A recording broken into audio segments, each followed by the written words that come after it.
From the lands of the southernmost point of Torn to the lands of always winter, and what is west of Westeros and the shadows of the sea, and to Mordor, the undying lands. Man, it's been quite a week. I'm Ken Napzok, and we are here live. You can hear it. That's a real mess up. Can't take that back, kids. That's the first lesson they teach you in radio.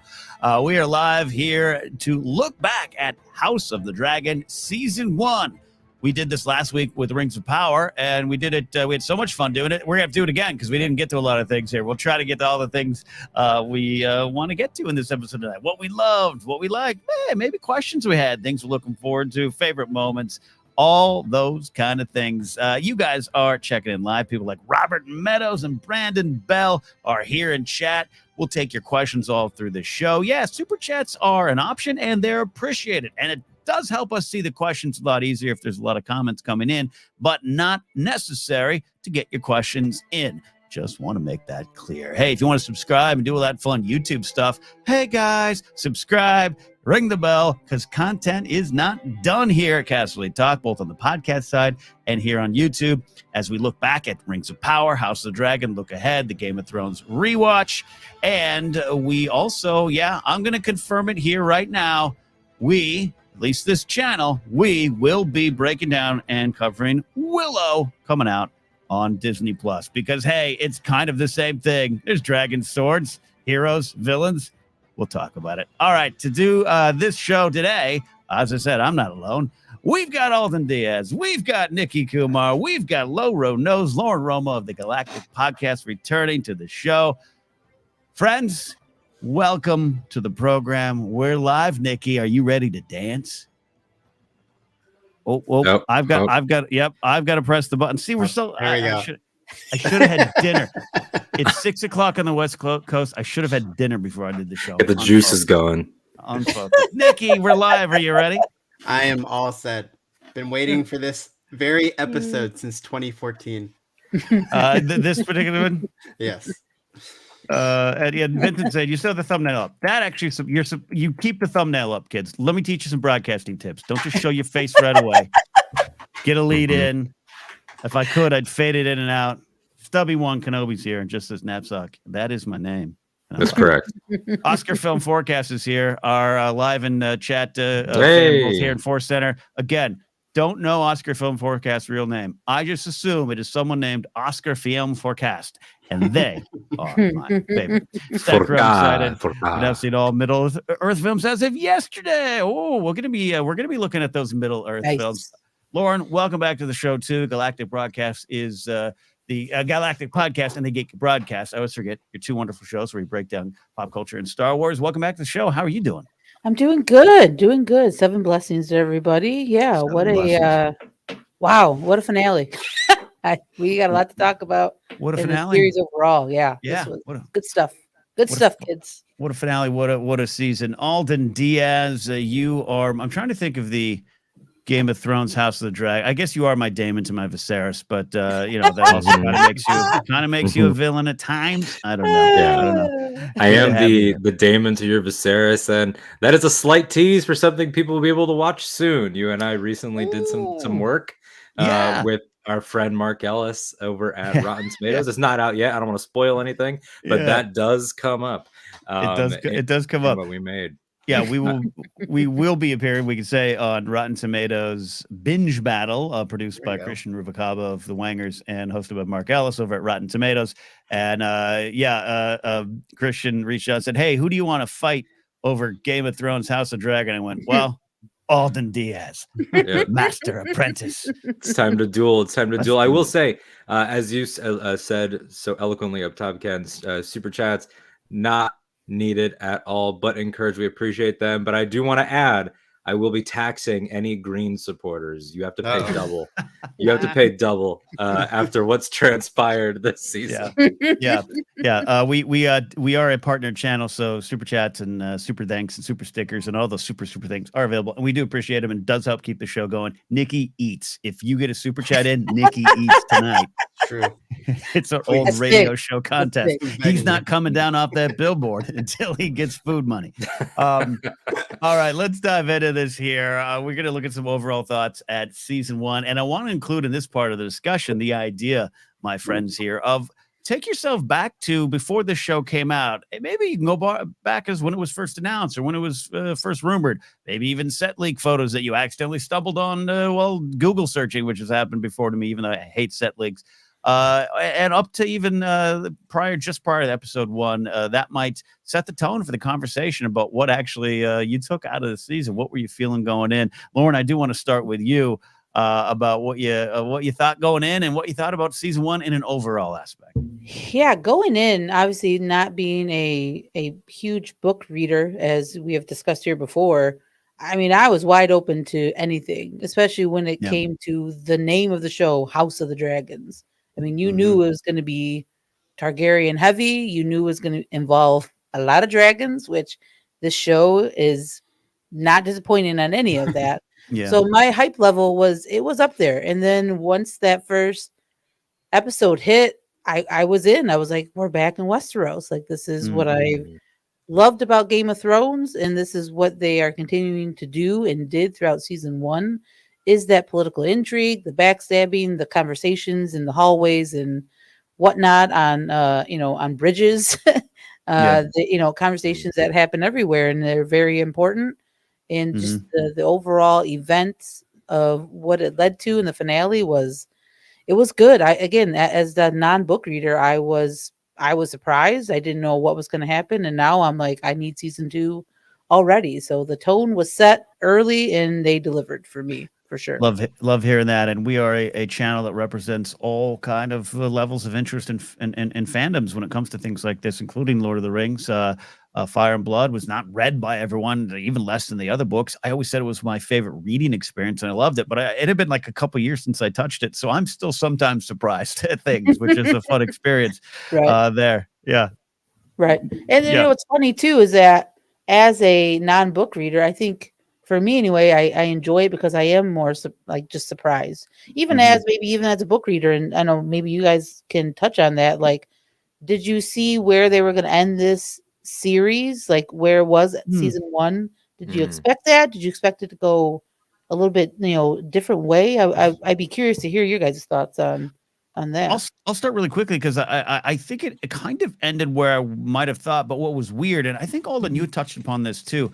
I think way back when the information started coming out and the cast and when we were getting really close, and even after the trailers dropped, I wasn't so sure how long we were going to have the Viserys Targaryen around. I didn't think you'd cast Paddy Considine in that kind of big role and not use him to any kind of degree. But I don't know. I thought, I don't know, this could be a 1 and done. This could be a 2 and done, and then we'd really get started. So moving that along and starting so far back in the story, actually something I enjoyed, even though some of the time jumps, along the way, were jarring, but I just felt them a little bit.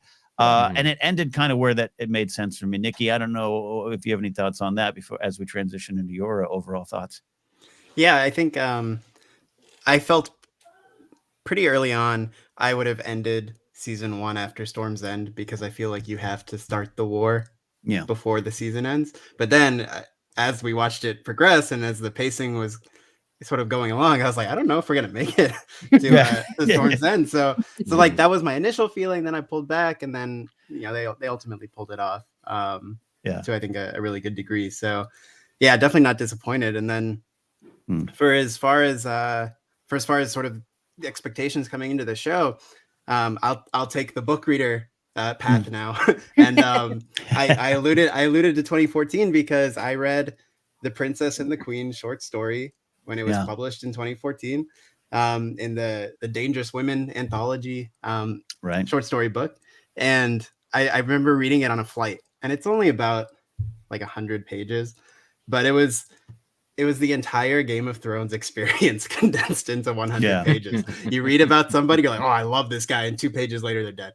And it's like, oh my gosh. And just so much, it was very overloady in that sense. And I was just like, this is incredible. How did he just come up with a second Game of Thrones in the history? So then I think and then using that with a lot of, I think, book reader fans, when sort of the talk of new shows came about, this was like the Dance of Dragons was the immediate sort of go-to of like, oh, they should do this because it's all set up for slam dunks. So I think yeah, as far as the show being announced, that was really exciting. It also came out of the news that Blood Moon did not proceed very well. So it was sort of like, okay, I guess we're sort of back to a formula that makes sense for the Thrones culture. And then as you know, the cast was announced, everything felt like it was falling into place. It felt really cool. Matt Smith, I remember the Matt Smith as Daemon Targaryen announcement, and it's just like, oh, of course, like that's our guy right there. Because Daemon is such a specific flavor, and I feel like Matt Smith is a very specific flavor as well, very eclectic actor. So it was really just a lot of excitement leading into this show, and the trailers came out. I think the first shot was Olivia Cook with the cat's-paw dagger, and I was like, oh man. So it was just like, it was a lot of excitement, and then the show came and it was good. I gotta say, this is one of the most most fun I've had with a season of television. I really enjoyed this one, so looking forward to digging in deeper. Yeah, no, absolutely. Like, saying a lot of great stuff there. And I'll confess this before I get your overall thoughts, Alden. We got some great comments in already. I do want to stop. And Mark Townsend saying, my 10-year hiatus from reading Song of Ice and Fire is over because of you. Oh, man. We'll take the blame there. I like this comment. I want to come back to this one. Philip saying, from a writing perspective, season 1 will likely be the hardest season to write. So looking forward to future seasons. I actually think that's pretty true. Yeah. George said, very nice things. Watching y'all break down the show each week really enhanced my viewing experience and relationship with the show. Love the celebration of what we love as opposed to focusing on the negative. Yeah, there's always going to be things to question. There's always going to be things you just don't like or don't gravitate to. This show, as the brand always has some shocking moments, some violent moments that you might have just might not want to see, and it might not be a message for you. But we're here to dig in and find out what's there for us. And I'll say this again before passing the baton to you, Alden, for your overall thoughts. I was very excited, but I was kind of bummed about Blood Moon or whatever that show is going to be, and also had that kind of cynical, like, I don't know, are any of these going to actually happen? I just kind of didn't believe it. I didn't have any cynical thoughts around the Dance of Dragons being the center of the story. That actually made a ton of sense to me too, like you said, Nikki. That was my favorite part of Fire and Blood Volume 1. But there was things like I knew Paddy Considine, Hot Fuzz. I knew he was in a band, Reese Evans, I've seen Notting Hill. I like him. We're good. But I wasn't a huge Matt Smith fan. He won me over. I wasn't super familiar with his work. But I just I don't know what's going on here. And I think I tempered expectations when the trailer started coming out and started pulling me in, and a lot to discuss here. And Super Chat also from Sub-B1 Kenobi, we're going to come back to as well. But I just want to acknowledge it says, go Team Black, so no green tax will be in effect. There you go. We will take Alden, that. without a doubt, I got to know you actually from calling into the podcast feed a long time ago, the Daily Thrones days. That's where I first started to hear your sweet, sweet voice in my ears. Now you're here on Casterly Talk, help me produce these shows each week. So one of the reasons is I brought you here is I think you focus on things I like as well, the theme that's there for us. But take me back to before the show. What were you thinking going in? What were you expecting? And quick overall thoughts on the season so far. Yeah, well, it's interesting that we went in the order that we went, because I'm somewhere in the middle of Lauren's approach and of Nikki's, where I knew that. I'm that's how good of a host I am. I knew that. All intentional, everything by design. We're like I always say I read a Game of Thrones ? Because I read it when I was like 14 or 15, was confused by a lot of the names, really probably didn't pay as much attention as I could have. But as Nikki and I've talked about, like, if you think you've read it a long time ago, but you have Game of Thrones season 1 in your mind, you sort of have still read it. And I do want to eventually, of course, read everything. But what I am is a huge wikis and histories and lore videos, and especially now with all of this. So I am knows the events, even if I can't tell you it's from this short story. And I find out more events, and Nikki and I will talk, and Nikki will say, do you want to know what happens with this guy? Or do you already know what happens with this guy? So just to touch on your question, Lauren, real quick, I was sort of deferring to Nikki about like the Storm's End stuff. And when we saw the episode 9 preview for the finale the next week on Game of Thrones, and I saw the rain. I was like, oh, Nikki was right. Oh God, oh God, we're gonna see death. Because, like you said, Ken, it was that interesting. I've said it before. There's a lesser version, maybe not lesser version, I shouldn't say that, but there's a version out there in the multiverse of this show where some other producer pitches George R.R. Martin that's not Ryan Condal, and he's like, so it starts with the death of a king, and then, but no, they took it all the way back, and that ties in with sort of how I was feeling going in. I knew about Blood Moon, and we had followed that, and it was an interesting case because it wasn't just like, let's try something. Like, they had some oomph behind it, you know. It had I believe Naomi Watts was going to be the lead, and we had seen, you know, you saw some set photos out there if you paid attention to that, and old houses, we saw banners, costumes, everything, and George R. Martin still hasn't even seen that pilot, which is a conversation for another time, which is very interesting. So I had a little bit of that. Will they get something off the ground after don't want to use the word failure, but after something that didn't fly? And then this idea immediately excited me. As we started to find out more, it excited me. As I started to find out more about these characters, like King Viserys, and as we started to get into it, having that moment of the pacing and saying, oh, he's gonna make it. And then in my mind, I was like, well, I guess they'll Ned Stark it. Maybe he'll get a whole season or up to 9. One short of Ned. One short. He only made it to 8. But still similar in terms of formula. And I loved the approach. I loved what I was hearing about the family dynamics, about the intimacy. Sapochnik excited me, of course, because of his run on Thrones. And then, you know, we keep mentioning him. I'm such a mark for Matt Smith as a big Doctor Who fan, specifically of modern Doctor Who from 2005 now.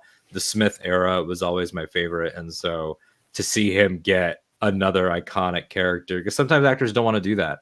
You know, not everybody wants to do the Harrison thing. I'll go from one iconic role to another iconic role. Oscar Isaac's been doing that now. And so it was cool to see Matt say, yeah, I'll play in fantasy again, but play someone who is dastardly and evil. So I was on board, and hooked me from the beginning. And I will go as far as to say, you know, Nikki, you said this is the most fun you've had watching a season possibly ever, of just like a single piece. This might be, I think, start to finish, pound for pound, maybe my favorite season of the HBO canon. Maybe next to 4 or 6 of Thrones. But this is a top one. Wow, that's a debate for another day. I thought you could say the greatest first season in history of television, but we all know that is Rescue Me on FX. So I would have never, with money on the line and like a lifeline. I don't think that is a deep cut. That is what everyone says. What's your favorite single season of television? I say Rescue Me season 1. All right. Wow. We're gonna get into a little more specifics here. We also want to shout out George Stanley IV with a nice supportive super chat. We appreciate that. Let's take some questions actually before we dive in. I don't want to get too far away from this from Stubby One Kenobi, who sounds like either a dog, as I think I see the picture there, or Kenobi's cousin we haven't learned about yet. His little brother. He said he had a brother. Yeah, would love to hear your thoughts on the importance of dragon bonds this season and moving forward. And I think this is a key question, maybe starting with some of the big stuff at the end that's been debated. And I think it's a fun debate to talk about Aemond and his decision or his lack of decision. I think it's great to discuss that. I have a take on it or a thought on it, but that's about dragon bonds and how dangerous they can be. They are these dogs that will kill you if you're not careful or do kind of what they want at times. So the dragon bonds are all through it. It's one of the big themes. Viserys kind of warns us about that, or at least is speaking to Rhaenyra early on. So Nikki, I'll start with you. What do you think about the importance of dragon bonds? Dragon bonds sounds like a chocolate. Dragon bonds in this season and moving forward, especially after what we've already seen at the end of the season. Yeah, I think like you just sort of mentioned, I think Ryan Condal set the bar very early in that, in giving the Viserys line about this is a power men should never have trifled with, and then there we go, and he links right back to it in the finale. And I think as far as the dragon bonds in general, I think it's been a necessary improvement from Thrones. I think obviously we know Daenerys and Drogon are very close, but the other two, Rhaegal and the Viserion, I think. Viserion, they're not as interesting. They got left out. Yeah. They got left out. They're like, mom likes Drogon better. Right. And I also feel like, to the degree where, is it the same exact model, like CG asset, except just a different color? They're recolors, yeah. So it's like, you know, it worked for Thrones. We knew what the point was, but for this show, you couldn't do that. So I think automatically they've already just established a better sort of playing field for all the dragons, and it's only gonna expand. I think one that is really interesting that we didn't get a whole lot of for this season is Aegon and Sunfire, because they're pretty ride or die to the end, and we didn't really see. I think we maybe saw like a far off view, the Driftmark episode of Sunfire. But as far as, you know, their relationship, that doesn't really exist. The Laenor Valerian revelation, I suppose, opened an interesting question of, does will Sea Smoke accept another writer because he feels the presence still of who he's bonded to. So that's an interesting question that will be, you know, forwarded later down the line. And then it's just I think really brought to the greatest head at Storm's End in the inability to control them. And yes, you've been bonded. Yes, you have this, even little Aemond has I'd call it a hero moment with the claiming of Vhagar. Like that's how it plays, right? Yeah, little Aemond does. Yeah, and you know, with all that, it's still not enough. They are weapons, right? they are the F-35s of Westeros, and it's like, you know, that's it's dangerous. And I think the show did a really cool job in both showing the uniqueness of dragons, the uniqueness of the bonds, and I think there's still so much more to come. So much more to come, indeed. Lauren, your thoughts on the dragon bonding, the scenes, the individual stuff with Daemon? There's a lot of moments, and him trying to claim what is it, Jaehaerys' old dragon, right? I always forget that one. Jaehaerys is Vermithor. Thank you very much. Sounds like a disease, but that at the end, a lot of stuff. It's important, and I think to the question, how important do you see it going forward, especially since they're a little wild? Yeah, it's interesting, kind of like what Nikki was saying. They really set the tone early when Viserys told, you know, Rhaenyra that, you know, dragons, they're important to us as a dynasty, as a Targaryens, but we probably shouldn't have done what we've done. But then throughout the season, you see the importance of that kind of iconography of a dragon with the Targaryens, you know, I mean, and the bond that they do have with them. I mean, they will protect those that are riding with them for sure. Just like even to the point where, as you know, Lucerys, you know, what's his dragon? Is it Verexis or his dragon's name is not going to work here anymore. Little guy. I confuse. So sorry. I confuse his and his brothers. It's either Vermax or Arax. Arax. It's Arax. Oh, okay. So, but even as you know, was Arax. Yeah. R.I.P. Gone too soon. Yeah, gone too soon. But you just see how, even as you know, as bonded as they are, they, like we're saying, they still are dragons. They still will do what they want to do.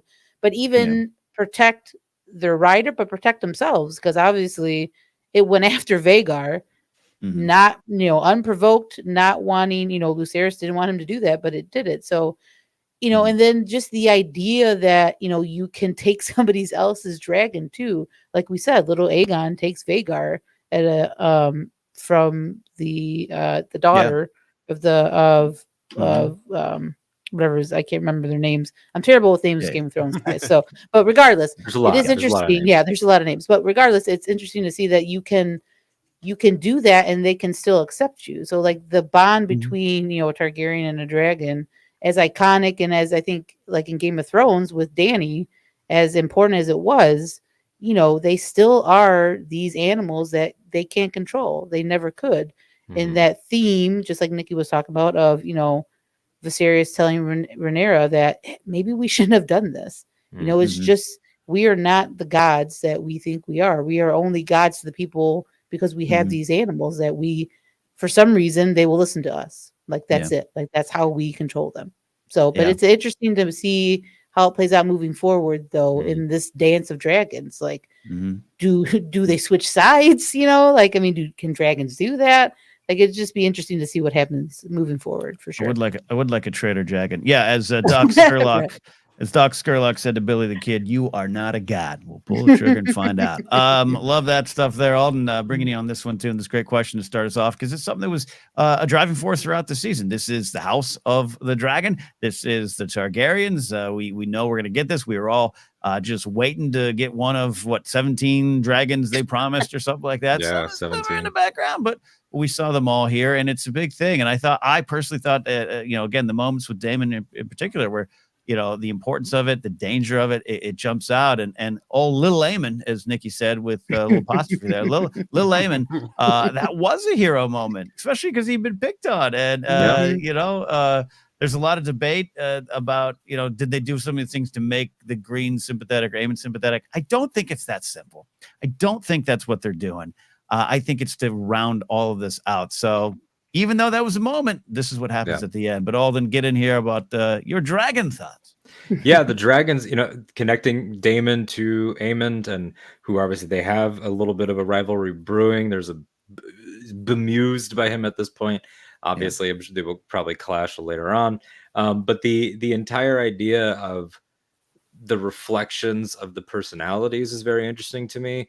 We see how Rhaenyra, like one of her, I think the first shot after the prologue is Rhaenyra and Syrax taking just a casual soar throughout the skies and everything, while Harold Westerling waits and hopes that she doesn't crash or anything. And that showed a kindness, that showed a friendship that felt very like classic mythic hero and dragon. And everything was good. It was sort of emblematic of the simpler times and of like the teenage innocence. But then when and Syrax continues to be loyal and sort of proud and has this sort of regal feeling that we see all the way to Queen Rhaenyra in the finale. How protects Mama. Yeah, but protector will stand back on the bridge and monitor. Whereas when you go to Daemon, his dragon perfectly matches his personality. With Caraxes, the bloodworm, especially when he's looking for the crab feeder in the opening of that episode, Caraxes like, I'll step on you. I'll step on our own guys. I'll burn. Like he moves in a chaotic way with his design, with his physical design. He has his unique sound, which I think they've said in universe is that Caraxes has a lung problem or a problem with their palate. Something is up with something's up with them, to say the least. Something's up with that one. And Vhagar, of course, too, has that personalities and with those personal connections, it's like that was a hero moment for that guy. It's coded in that way. It's coded like any teenager in a movie gets the first car. It's coded like I brought up Prisoner of Azkaban. Harry gets to ride Buckbeak for the first time and all that. Like it's that thing. But what the dragons are doing is also seeing what's in you and what you have. And then later on in Game of Thrones, which they had sort of set up the control issues, Drogon has that rebellious phase, which I feel like lasts a whole season, basically on and off a whole season. Like, hey, roasted somebody, roasted someone else, and they have to put his. First of all, the two brothers that got the shaft have to now do jail time because Drogon was being garbage. Let us never forget that until Tyrion lets them out. But that ties back here because even and she wasn't just a rider; she was their mother. That was a very special thing. Those were eggs that were supposed to be fossilized and dormant. So there's always a uniqueness to Daenerys' experience, but it comes back here. What they saw in her was a mom. What Vhagar saw in Aemond was maybe one last ride of brutality, because this is they built a history for her, and she could see the chip on his shoulder and everything. And I think that's why she was able to say, yeah, this child will be the one. So it says so much thematically throughout. For all of them, we had on our episode talking about second of his name, the third one, the battle with the crab feeder. Andres Cabrera, who's going to be on with us again and is always great. He brought up Sea Smoke and how Sea Smoke, literally in name and in function, represents the Velaryon Targaryen bond that they've wanted, that they're trying to preserve, and that they've tried to nail down a couple times here. So there's so much going on with them, and they're also just looking cool. They look great. Looking cool. I think my favorite little detail was Vagar kind of having the old strands of hair. You know, kind of an old lady is a little upset and not going to share her Werther's original candy with you. Great way to start the discussion because it's key to the show. I do want to talk some characters, our favorite characters, the ones that connected with that.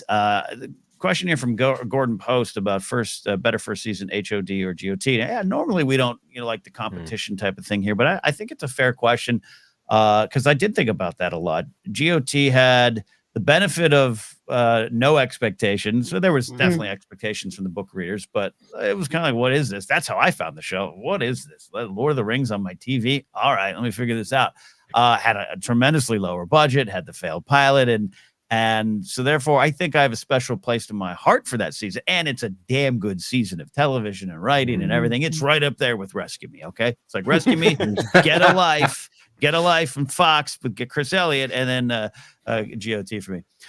But House of the Dragon had a lot of pressure, more money, farther to fall. And even though I think it's lacking some of the humor that I absolutely love in Game of Thrones, there are still moments I laugh about in 8 seasons of Game of Thrones, but particularly the first couple of seasons, that me and my friends could just text each other, Shagga likes axes, and we laughed for a long time. I thought this show was a lot more somber, a lot more serious. It was dealing with some important real world themes early on. So it's hard to choose, but in a weird way, I think House of the Dragon learned and therefore is technically better, if that makes sense. Nikki, do you agree? You enjoyed this season more than any other year of television, even the first season of Cheers, which I'm sure you watched in '82. I have watched it after the fact, but no. To be honest, I think I have a very similar thought process to you in that when you do something once and you do it again, you should learn from whatever mistakes you would have made, and you make it better. And I think that's just like, I think that is not a controversial standpoint. I think you would expect you'd expect someone when they're getting a second run at something that they assess what they did in the past and they're like, okay, let's make it better. So I think it's an interesting conversation because it's like, I don't think anything will beat Thrones in terms of what it accomplished on a cultural scale. It's just like it's the lightning in the bottle kind of thing. Like, it is that sort of deal of, well, it's kind of like Lord of the Rings, but we're seeing a lot more people's bodies and stuff like that. And it really just captured something that it's like House of the Dragon. Even if it's better, I don't know if it'll be as celebrated. That's 100% I agree. Right. So yeah, I think in general though, I might say, House of the Dragon maybe pulled it together certainly by sort of, lots changed since 2010, 2011. Certainly by our sort of standards of TV now, I think they've made a lot of improvements, and it's shown with the women they brought to direct, the women they brought to write, produce. New perspectives added. And I think Ryan Condal also, not to say Benioff and Weiss didn't, but I think Ryan Condal is a little more like in it on the Martinness of the world. Even George says that. And I feel like that might be a backhand.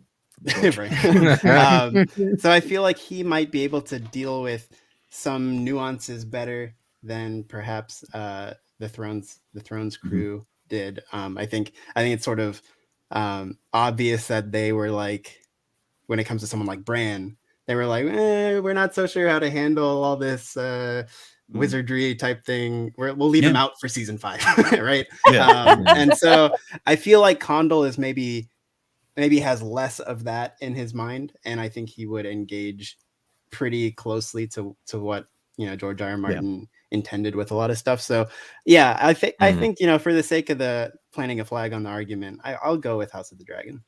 There you go. Romo, your thoughts on the seasons here? Contrast and compare more than have them compete against each other. Right. Yeah, I think just kind of like what we kind of been saying, Nikki kind of said, is just I think House of the Dragon has the advantage of Game of Thrones setting a tone, but then them being able to hit the mark where they know it hit with fans in a Game of Thrones level, and then maybe even do it a little bit better in certain aspects. But it's hard to kind of again say that first season of Game of Thrones was not compelling TV, like you were saying, Ken. Like it was. It's near perfection at times. Yeah, it really is. I mean, the writing, the acting, a lot of the themes that they've had in that first season of Game of Thrones. I mean, again, the humor, like you brought it up, Ken, too. Like that was again a really big, I think, point of Game of Thrones was Tyrion was that kind of comedic like sense of the show, but it fit in what the show was trying to do. Whereas in Game of Thrones, it's little moments. Like like for me, like Damon saying, "What the F is this?" when when Otto was handing a piece of paper to Rhaenyra. Like it's just funny. It shouldn't be funny, but just how Matt Smith said it, it was funny. Yeah. So I think overall, though, I think you do have to give it to. I agree with Nikki. You had to give it to House of Dragons just because of again on a scale of budget, on a scale of what they were able to do, in a first season versus what Game of Thrones had back then. You give it the edge, but again, I think for me it's very close because I think they're both very, again, well written and very well acted first seasons. But you give it to Hot D just a little bit more for sure. Hey, who doesn't like a little bit of Hot D? And I agree with that. There, see, I'm feeling like Tyrion and Bronn already. And that Matt Smith line, that line, that read, what the blank is this? Might be just enough to make me watch the 11th Doctor episodes. Maybe, for real, maybe. right? Now that apparently can Disney Plus. Alden, looking at this, we want to get to some discussions here on favorite characters, moments, and things even we struggled with. But this question, I again, normally it's not something I would say, hey, it's not like an episode of Binge Battle that you and I will be fighting to the death on soon. But yeah, you have to measure it. It's 2011 and 2022. Nikki's right. It's a long time. Yeah, it's a different era, but we're returning to that world. What do you think about these first two seasons pitched against each other? It's interesting because, as we all know, it's like you give like people the way that we like to talk about this stuff, your question like this, and we're like, well, in terms of character, this, in terms of locations, this. Like, I think that Game of Thrones season 1 is so special, and it's one of my favorite seasons of that show, one of my favorite seasons of any show. And I think that Game of Thrones, it had, we talked about humor, we talked about this and that and the other thing. I think it was maybe the season that I would go to for more variety. That's for sure, just by sheer nature of what it is. I think that Game of Thrones season 1 balances so many different things where like the Night's Watch storyline does not even feel remotely close to like the stuff in Essos, does not feel like the stuff in King's Landing. I think that is the season that I will go to a lot sometimes if I'm like I'm in a Game of Thrones mood or even just on a YouTube rabbit hole. I'll do season 1 clips or season 2 clips a lot because I miss a lot of those characters. I think maybe Game of Thrones season 1 makes you feel better, even if I think House of the Dragon season 1 is some of the best writing I've ever seen on TV, and it's probably tighter and like more well made, which like we also have to, of course, as we've already all said, the money, the production value, the confidence. It feels more confident by nature of what it is. So yeah, I think I'll come down on House of the Dragon as maybe a better first season, but at the same time, I don't imagine that I will find myself doing those same there's a couple House of the Dragon moments that I was like I'll revisit, but I don't feel like I'm gonna revisit some of the Alicent and Otto machinations. I will not be revisiting Larys in the same way that I will be revisiting Baelish and things like that. Yeah, so. Actually, I want to talk about this because that's a great point. If I have, again, it goes to when I keep saying the humor, it isn't just jokes; it's a little bit of the spirit. And that is one thing I will say about House of Dragon. And the reason I even want to bring it up to discuss it is I think Ryan Condal's aware of it because he's already talked about it. I mean, it's so excited. I'm shaking my camera. I apologize. About, we're going to find ways to work in humor naturally. Comedy needs to come from character. That's what I feel. It sounds like he says that as well. But it's not just because of nostalgia or 2011, a long time ago, and I want to go back to that time in my life. Game of Thrones season 1 is a fun and easy rewatch if you don't mind beheadings. And I've always I put it on too a lot. It's the season I've watched the most, right? And I love other seasons. I love season 2. I love season 2 of Game of Thrones. I like season 6. You know me, I love season 8, and people want to throw cow dung at me to like Joffrey walking through flea bottom. Oh, man. They call it a cow pie, I believe. Bald's gonna get his arm ripped off. But even then, I haven't revisited 8 as much as I go back to 1. It's a different feel. It is lighter. It is a little funnier. Again, it's serious. I mean, that's House of the Dragon. Yeah, sorry, House of the Dragon. I haven't. I'm going to revisit, but I had to sometimes sit down on Sunday nights and go, all right, it's going to be somber. Let's do this. Yeah. So sorry, I didn't mean to cut you off there, but that's the idea of that we talk about a lot with Star Wars. Not to get on a Star Wars tangent, but I've always said there's Star Wars easy listening, and then there's Star Wars. This is the concept album that must be track 1 to the end. Or in a food metaphor, there's the I want to go to the ale house and get my Zinger Mountain Melt. Or sometimes you're going gourmet. What you're talking about, but I like it. So it's like, we'll talk off air about a Mountain Melt. But the entire idea of like House of Dragon season 1 to me is like I can already see it being very Last Jedi in the sit down, lights are off. I can't be munching on stuff.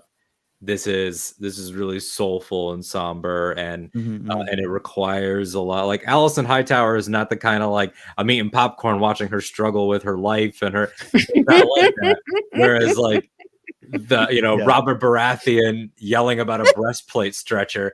That's more casual and fun and popcorny in the same way that, to continue the Star Wars analogy, I can throw on Attack of the Clones. Yeah. And that's how I feel about some of that stuff. No, it's a mood thing. Great way to look at it there. And Stubby One Kenobi comes out with this. GOT season 1 was a trendsetter, as it was genre-breaking masterpiece, but HOD, Hot D, has better production, and the acting is on another level. Yeah, and the acting in Game of Thrones is on another level. I think there were some amazing moments in here, too. We'll discuss along the way. Nerdy Nightly's here said I exclusively eat roast pork watching season 1. And also thank you for the super chat, Nerdy Nightly. Congrats on an incredible run of coverage on this Rings of Power season 1, you guys. Thank you very much. I do want to start talking about characters here, or we're going to have what happened on the Rings of Power show where we went for 2 hours and still needed 6.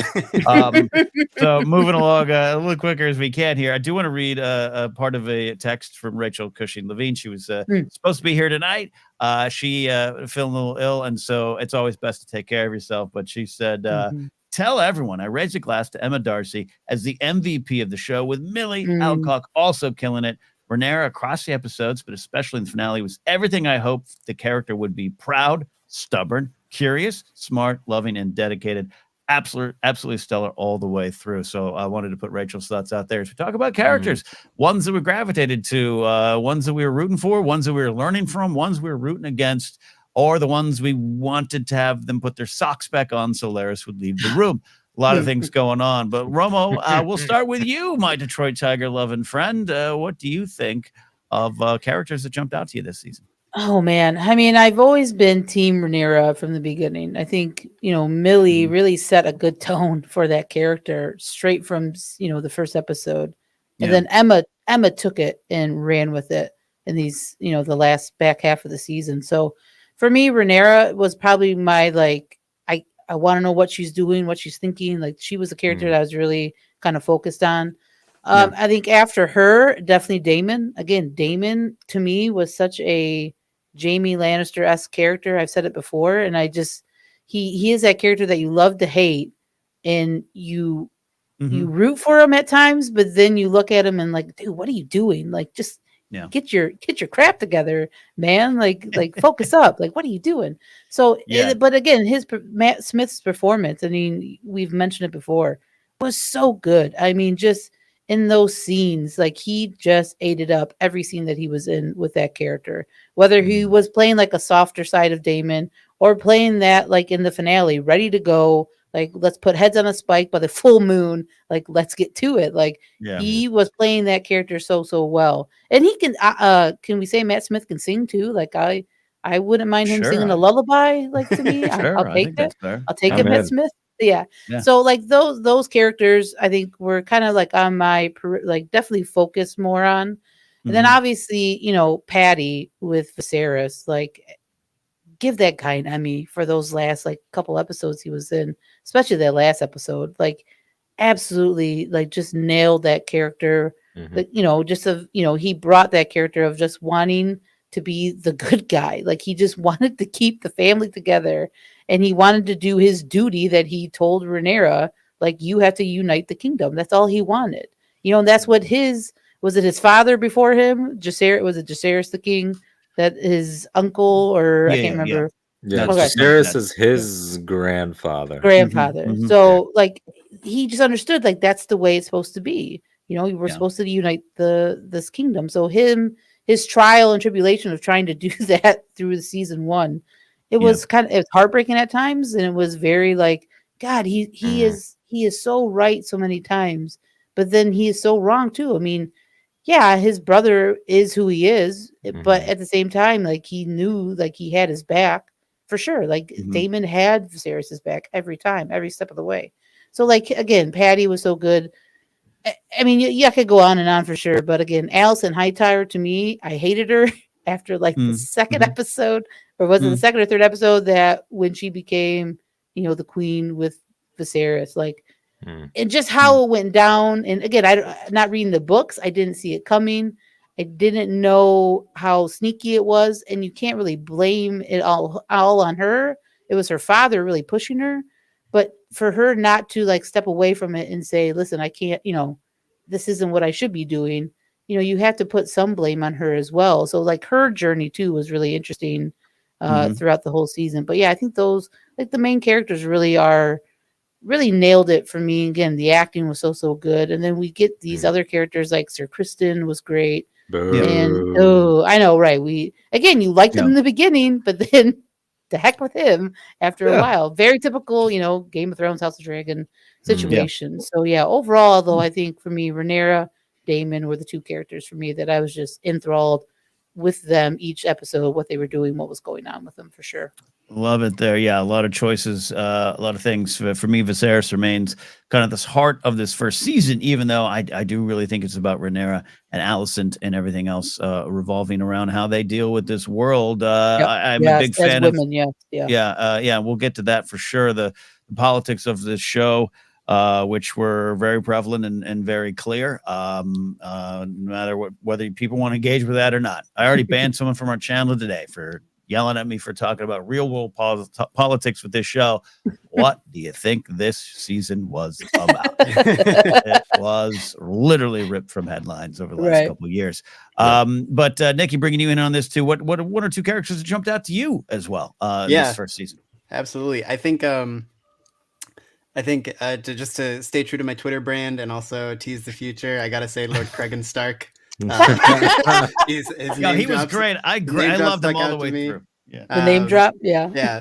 So yeah, and then I think just also echo something really quickly. I think nobody did more work in terms of changing what was on the page to on the screen than Patty did with Viserys. I mean, it's a totally different guy. I mean, with like the keystone pieces in place, but like I think even George R. R. Martin said, like, I wish I wrote him that way. Because Patty nailed it. But the people I want to draw attention to are some of my favorite characters in all of Westeros. Here it comes. I don't know if you know where I'm going. Hopefully you might. But I adore Kingsguard characters. And I, whether it's Barristan, Brienne eventually, I love those people. And I want to shout out Sir Harold Westerling and Sir Eric Cargill. They are the homies, and also the guys who Daemon was like, "I'll burn you if you don't say it." But they were maybe under a different level of pressure. But Harold and Eric, Harold just walking out, the king of I ain't doing this, and then Eric taking a stand, taking Jaehaerys and Viserys' crown to Rhaenyra to a stunning coronation scene. I love them, and to just go off a little bit on the Kingsguard as well. I want to know because I have a weird obsession with like imperial officers, even though I don't think they're on the good side. Right. So what's with the Kingsguard? I love characters who dedicate themselves to a service. It's funny. Alden and I were just talking about this. Yeah, literally just talking about it. I don't know what it is, and I was like, I feel like there is a spiritual bond across story realms of like the Kingsguard and Rogue Squadron, right? Like just this idea of a unit of people who have dedicated themselves to a cause, whether sometimes you're not serving a good person, but still having the sort of fortitude to stand by your post. I love the Night's Watch for similar reasons. And it's like, there's just something I feel very, I mean, also the armor is pretty cool. The white cloaks are iconic. And I think there's just something very sort of like, they're some of the most honorable people in the show, and it doesn't always end well for them because of that. But I think like Sir Barristan's moment in season 1. That's a whole ton, right? Yeah. And here melted down with the rest of them. Even now, I could cut through the 5 exactly. And then he goes to serve Daenerys because he believes in something. And same with Brienne. She's always looking for someone to serve, and eventually, becomes the knight that she wants to be, and the Lord Commander of the Kingsguard. And so I always love those kind of characters. I love the idea of standing for something. And just to also sort of continue that Kingsguard, I gotta say, I am enthralled with Kristen Cole. And it's not just because Fabian's got a pretty face. Like, he does. Kristen is just a insanely fun train wreck of a human to watch.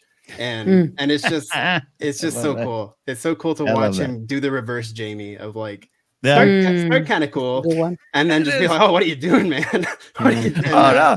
I'd love to go back to our reviews, but after like that first or second episode where he's hanging out with Rhaenyra and I'm like, oh, he's such a good dude. Yeah. It's like him and Halbrand have taught me some lessons this year on who to root for early on. Yeah. So outside of the obvious ones, I wanted to highlight those Kingsguard guys. I think that's great. Before I get to you, Alden, I love this comment from Stubby One Kenobi. I've heard complaints of Daemon being hard to grasp, but I think that's the point. He's unhinged, unpredictable, and it works for me. And that's something that I bang a drum on to the point where people are probably sick of me talking about it. I love Stannis Baratheon, not for what he does on the screen. There's some things I love, but for what he teaches me.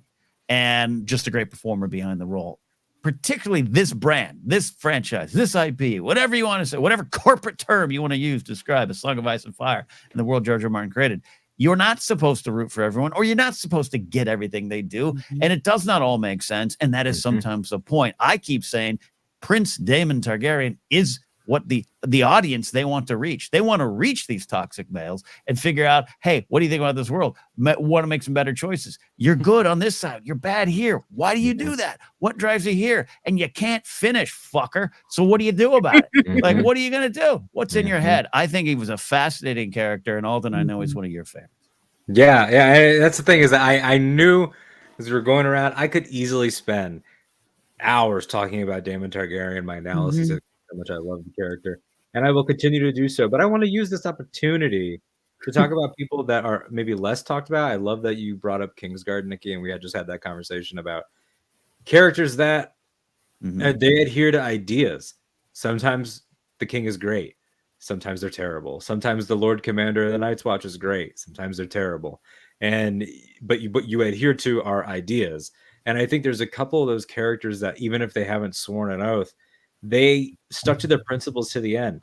Let's start with I'll get a somewhat humorous answer out of the way, but I mean it. Let's start with Lord Beesbury. Let's start with Beesbury, man. Bees. Pour one out for Bees. He got his head smashed on a piece of marble that's supposed to hold his little sphere for integrity, which is such a rare thing here. And I thought that performer, I forget the gentleman's name. He's also in Fleabag. He's great. He has not an arc, but you can sort of see is Beesbury kind of losing it? He's sort of dozing off, or he's not hearing things right. But when push came to shove, he showed where his character, what the fiber of his being really was. Lord Coswell is also one of those. There's a great sort of, there's lots of like, Twitter posts or Instagram posts that show the 3 Coswell scenes, like when she is with Rhaenyra and walking up newborn Joffrey up the stairs because Alicent's being petty. It's Coswell that's there. That's like, let me know if you ever need anything. It's Coswell that greets her when she returns to King's Landing.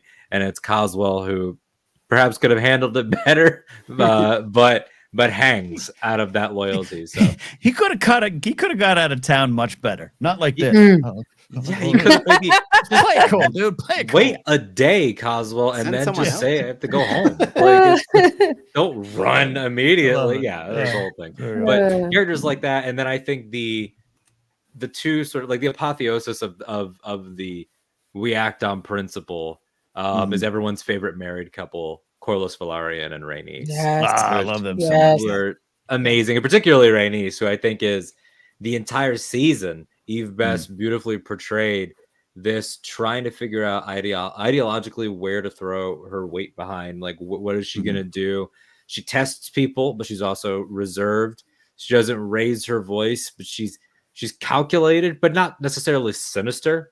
She has a hard edge, but she's assessing the situation. And I was in love with the way that Condell wrote the swap in this marriage.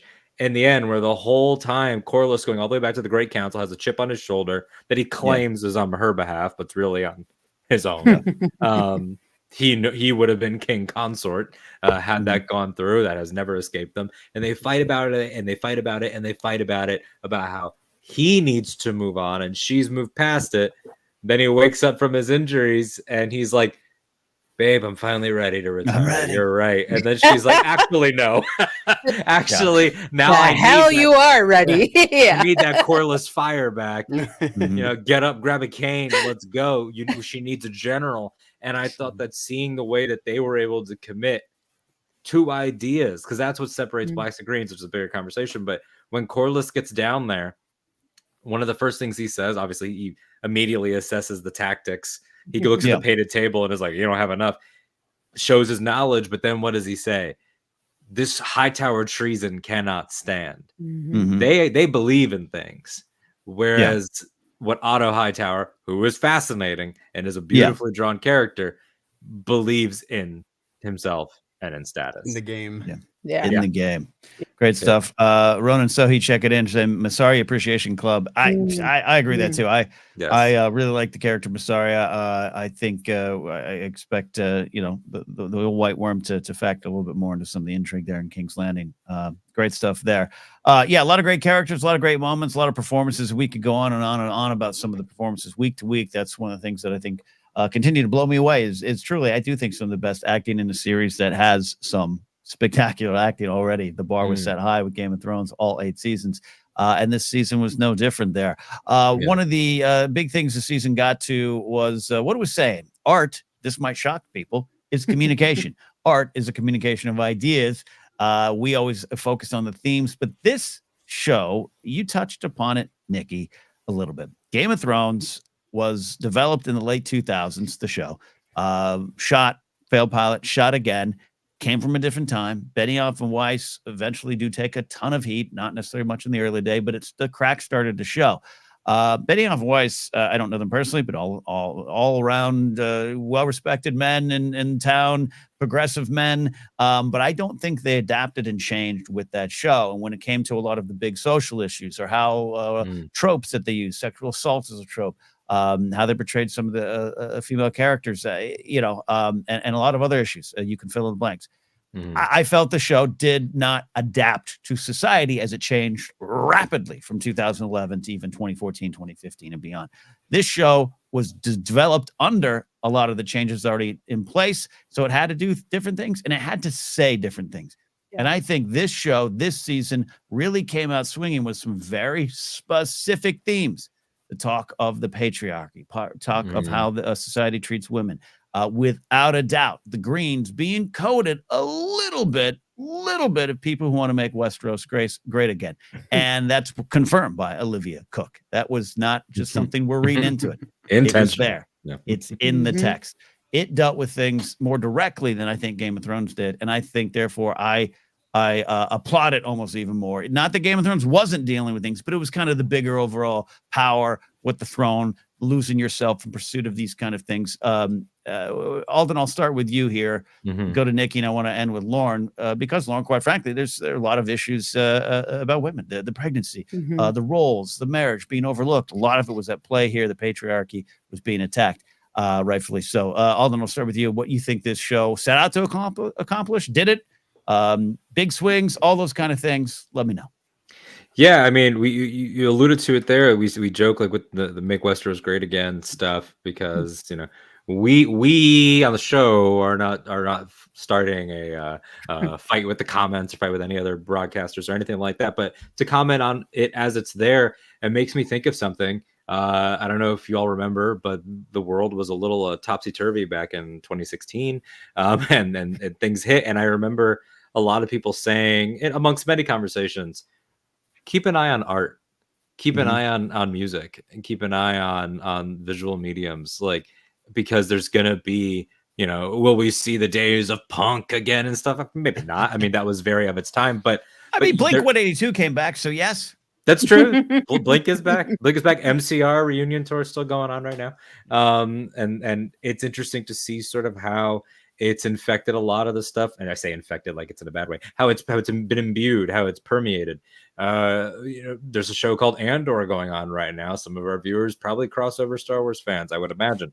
And that is full of wrathful indictment, a lot of things. And I think this show did that as well. You set up a character like Alicent Hightower who gets on Kristen Cole for using the C word as an insult. And we're above that.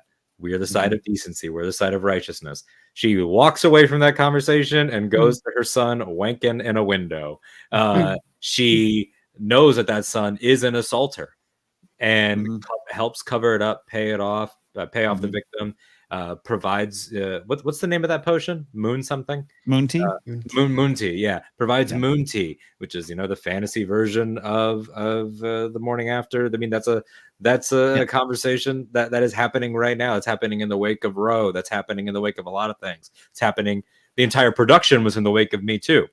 As Me Too exploded in the late 2010s, was that 2018, 2019, maybe even earlier, when that movement started. Thrones was on the way out, and like you said, Ken, you could see attempts at change in Thrones. Yeah, there were big attempts. There were big attempts at change. It was like as contracts got, Amelia's like not doing that anymore. That was early stuff. Lena Headey, body double. That was not doing that. Like, and they started, but this was created ground up, and I think that. Of course, it's not perfect, and as we get into the stuff about maternity and pregnancy, there's always going to be a lot of there's triggering imagery. Let's get that out of the way. And Nikki and I talked about the finale, and I remember talking about like, oh, they're going to show the stillborn Visenya, right? Would have been that baby. So there's a lot of that stuff. But what I will say is that you can see in, I don't want to use the word elegance because it's such a brutal show, but there's well chosen spots. It's intentioned. Yeah, Aegon does rape this woman, Deanna. Game of Thrones perhaps would have shown it, and House of the Dragon did not. They gave the aftermath, and we can still talk about that as a plot point, whether that should be a point. But you can see a lot more restraint. There isn't, to my knowledge, to my recollection, an assault shown in the entire 10-episode run of House of the Dragon that I remember. Yeah, there is sex, but there is no assaults, and that is a massive change. And in terms of, hey, we mentioned them, the Velaryons, making the Velaryons black, making them people of color, something that George said I thought about maybe doing that. I thought maybe that would make sense. They're not in Thrones, never happens. Here, no, boom, it's part of it. It's part of the story. It factors in the idea of mixed race children, biracial individuals, factors in here, used against Rhaenyra. Hey, those are not mixed kids. We can all tell. Like that all becomes part of the storytelling. And I can't speak to this. I'm not a black individual, quite obviously. But the entire idea of Corlys being the powerful black man in the world, that's like, I was handed nothing. I think there's a lot of stuff that is extremely relevant and poignant. And even just now, my last point, Nikki, you sent me that audio clip that they posted on the HBO social media of Condal talking about Viserys not getting another dragon post Balerion.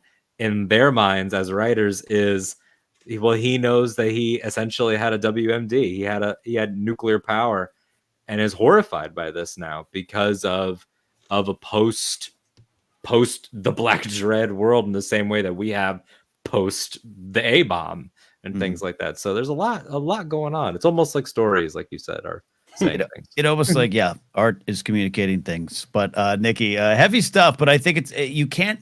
To me, in breaking down the show, you can always not talk about it. You can always just focus on the dragons, and I don't have a problem with that because I spend most of the time just talking about the dragons, talking about the greens and the blacks. Right. But to ignore this stuff is at this point, I think, something you're doing willingly. And not something we're prepared to do here. Nikki, how do you feel about this show? Because you touched upon it. It was a different time, 2011. The audiences expect more now. They expect this, and they'll let you know if it's not there. I think the most viscerally different thing was when Claire Kilner directed King of the Narrow Seas episode, and she mentioned in the behind or inside the episode, she, I forget her exact wording, but she was basically saying I've seen a lot of sex scenes in movies and they don't look like how I would shoot them. And I think that, just the way the sort of simultaneous sexual encounters were portrayed in that episode alone felt so different. You knew it was a different perspective, a woman's eye, a woman's direction. And I think that's something that I think Thrones took a lot of criticism for, and House of the Dragon really just hit it at a totally different angle. And so that I think was the most visceral sort of that's sort of more modern in the way we sort of perceive what we expect from media. And then in terms of sort of what it's saying in sort of bigger pictures, I think there's two scenes that I would think about the most. And that's the one where Rhaenyra and Rhaenys are talking while Viserys and Lena are on their little Lena. They're on their meetup. And not quite a meet cute, right. And I think that was a really sort of fascinating conversation between two women of status talking about how little status they have, right? And it's like in that world they are two princesses, and one of them is the heir to the throne, and one of them was passed up for the throne, and it was just a really interesting dynamic for them as two characters, because it was also Rhaenys wasn't helping, right? She's like, they're gonna throw you down like they threw me down, and then Rhaenyra is like, well, maybe it was just you.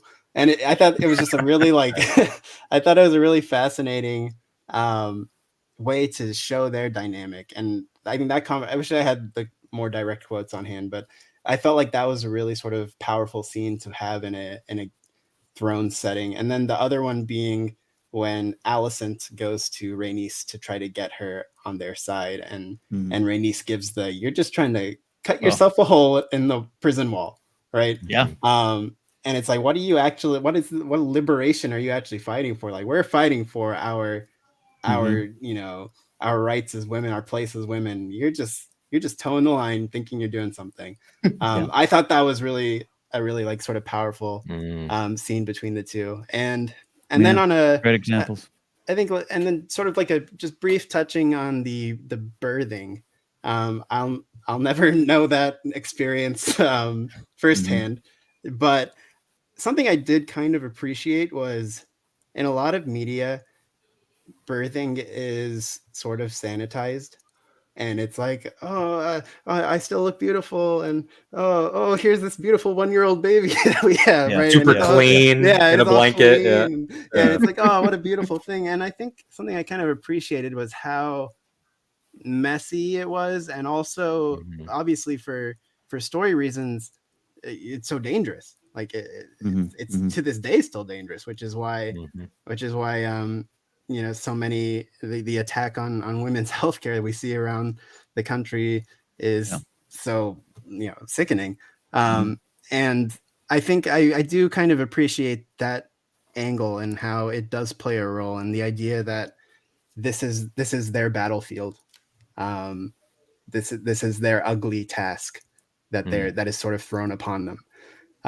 And so I really thought that was a sort of a new kind of different way to really effectively and, like grab you by the shoulders and shake you, right? Like we're not just going to hand you a newborn baby. We're going to make you experience this, because this is hell for the women who have to go through this.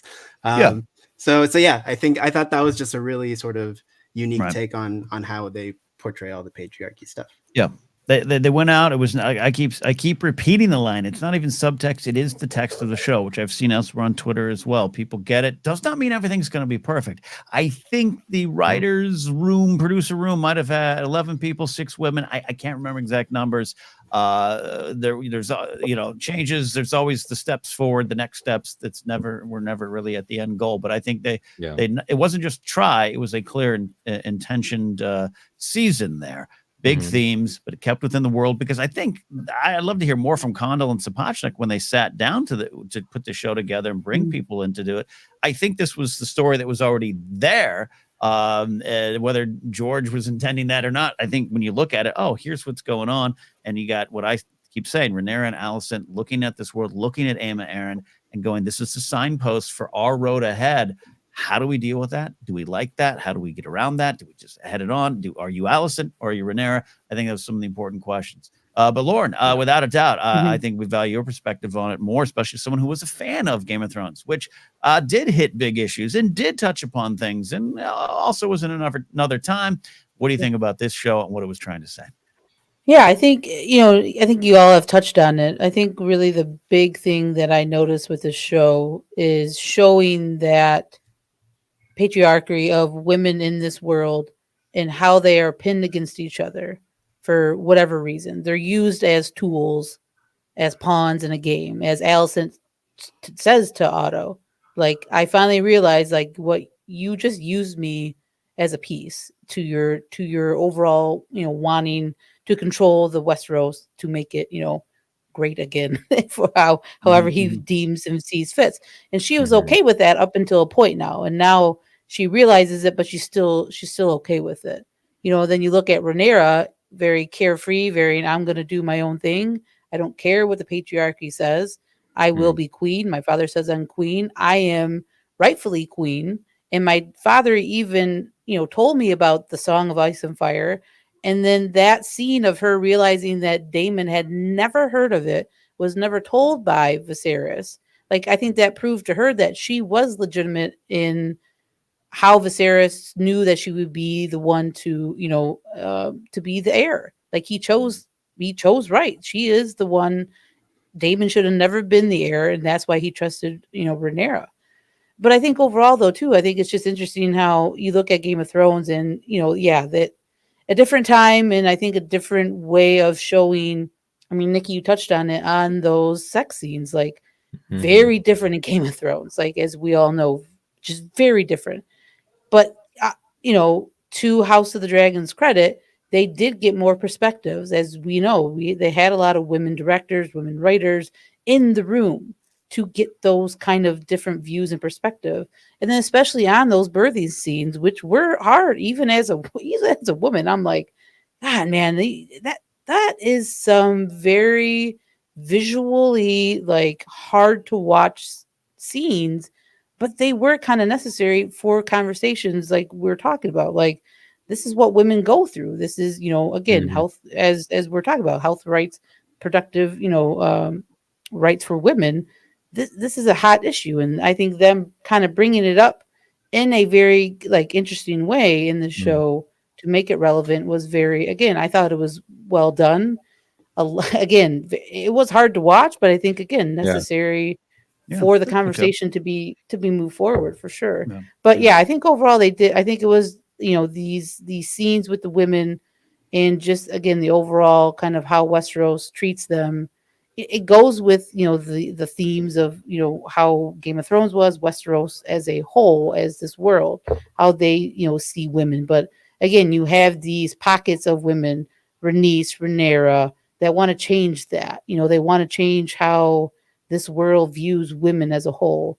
And then you look at the Greens, you look at Alicent. They just want to stay status quo. They want to just, follow what their fathers and their brothers and whatnot have seen and have done through years and years and years of, this hierarchy. So it's interesting. I think they're doing a very good job, a better job than I think Game of Thrones did.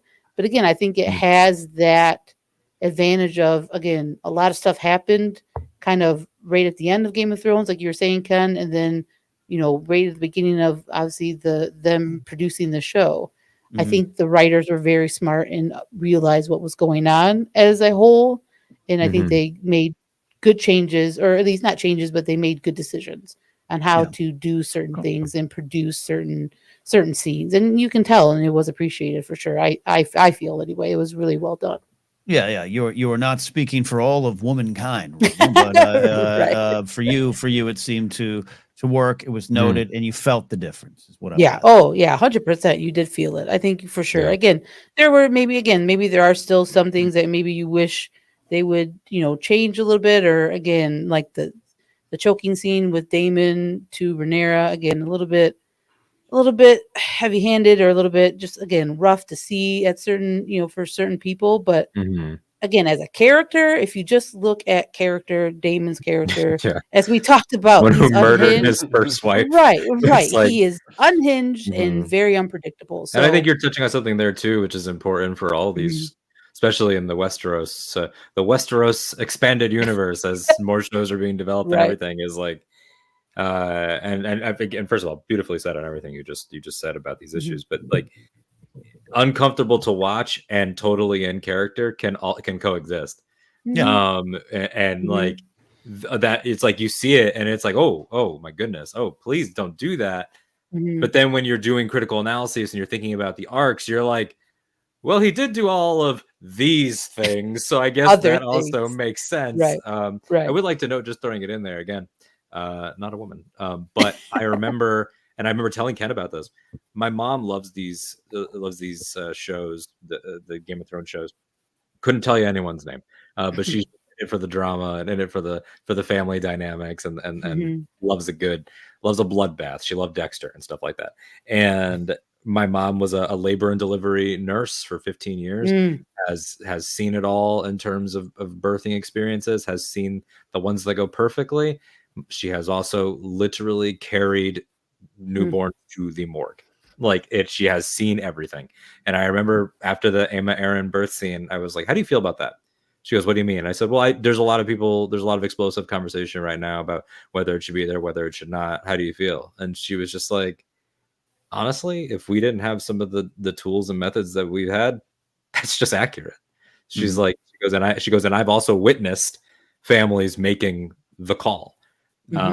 And of who lives, and there's procedure, there's different medical opinions on asking, or should you always save the parent, should you always save the baby, there's all these internal debates and what you should do. She goes, that's all there. She goes, if it wasn't for modern science, she's like, we would be there. And I say that to tie in with what you've said, Ken, which is it's a mileage may vary thing, right?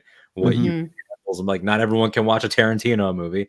They like his dialogue, then they get to an action scene and they're like, oh, sometimes it happens. And like you've said, Ken, in terms of like an early Daemon scene, like the Gold Cloaks rampage, where they go around just destroying people. And it's like, maybe that's not a scene for the people that get that it's wrong. Maybe it's a scene to shock a certain part of the audience out of apathy. It's a big thing of mine, to the point where I get almost upset at some of the conversation around Twitter, because I just think it sometimes comes off as performative when you just take issue with some of the things and don't realize some of the why behind it. And by the way, I always say, if you're offended because of something you experienced, something that you just don't want to engage with, that's the right answer for you. Game of Thrones, historically, I speak from experience, being in worlds that were built with a bunch of daemons who have tough jobs to do. And in those tough jobs, they see things you could never comprehend. No matter how many times you tweak it, you'll never comprehend what those men and women see on that job. And I think you all know what job I'm talking about. And they love this show. And they love this brand. And they are the daemons of the world who will look at that Gold Cloak scene and go, pretty fucking cool, right? They ripped that guy's balls off. Awesome.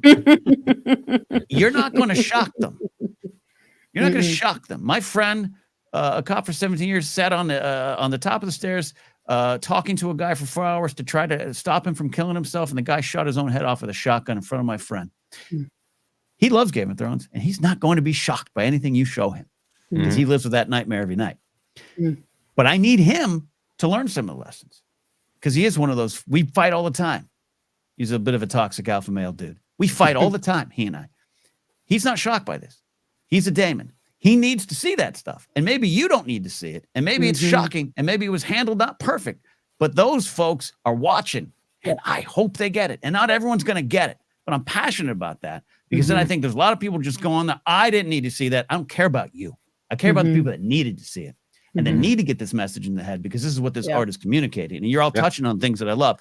And I think I'm holding that in from episode 1 discourse, which I understand it.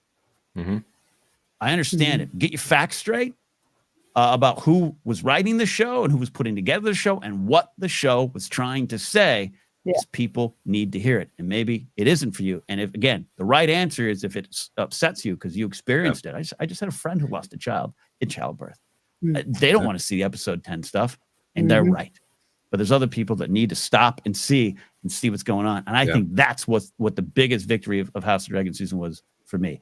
I'm going to take a drink of water. Alden, you take off. No, 100%. It was completely valid. And it should be pointed out, that mentality of, I didn't need to see that, but somebody else might have. That goes for the gruesome. That goes for the brutal. That goes for things that are sexual. That goes for the lightest things.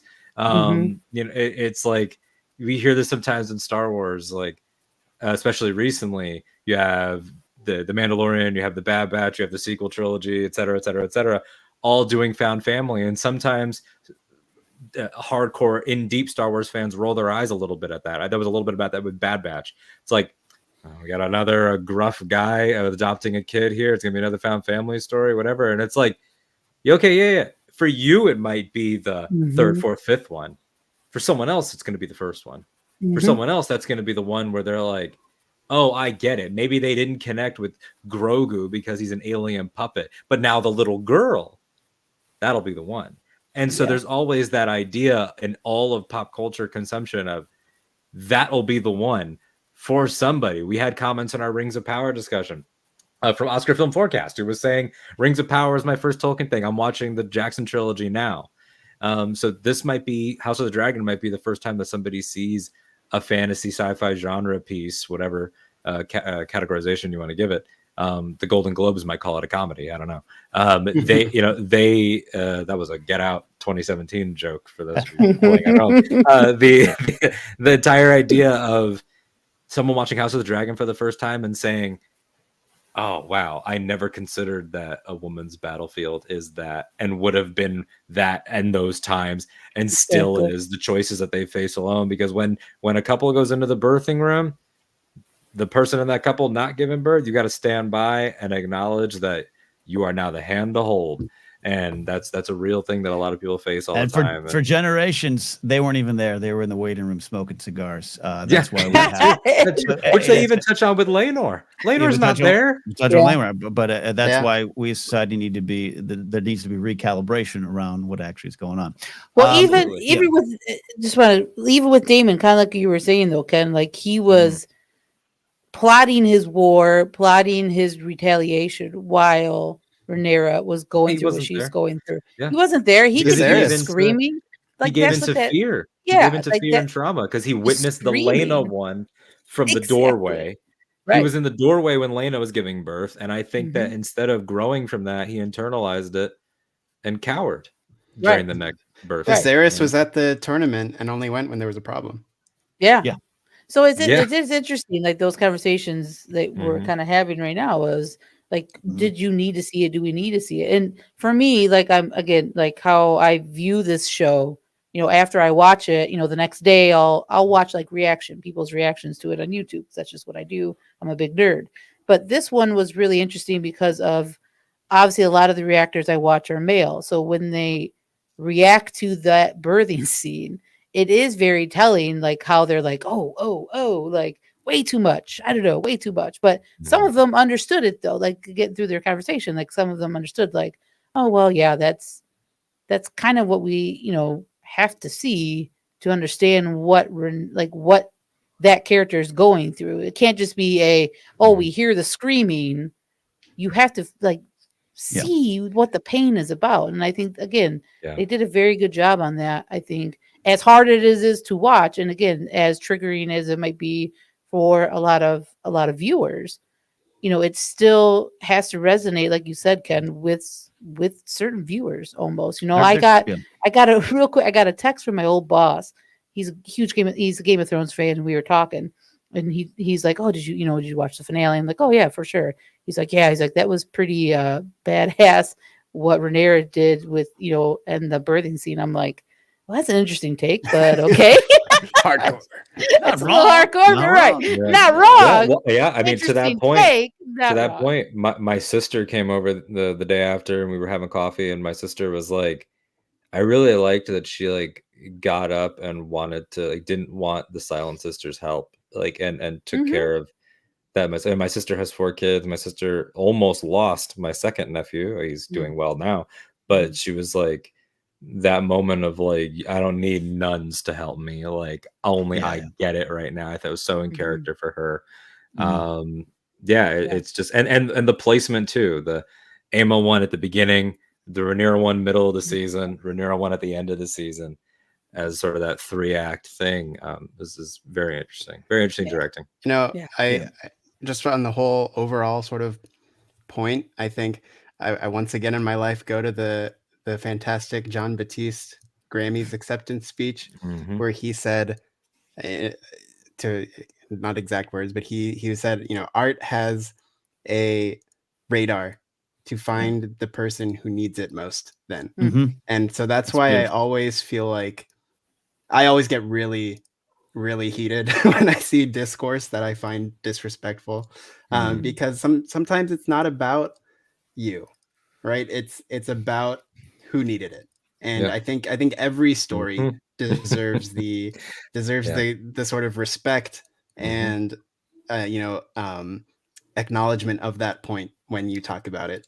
I just figured out in real time why Nikki's favorite MCU character is Doctor Strange, because that's the thesis of that movie.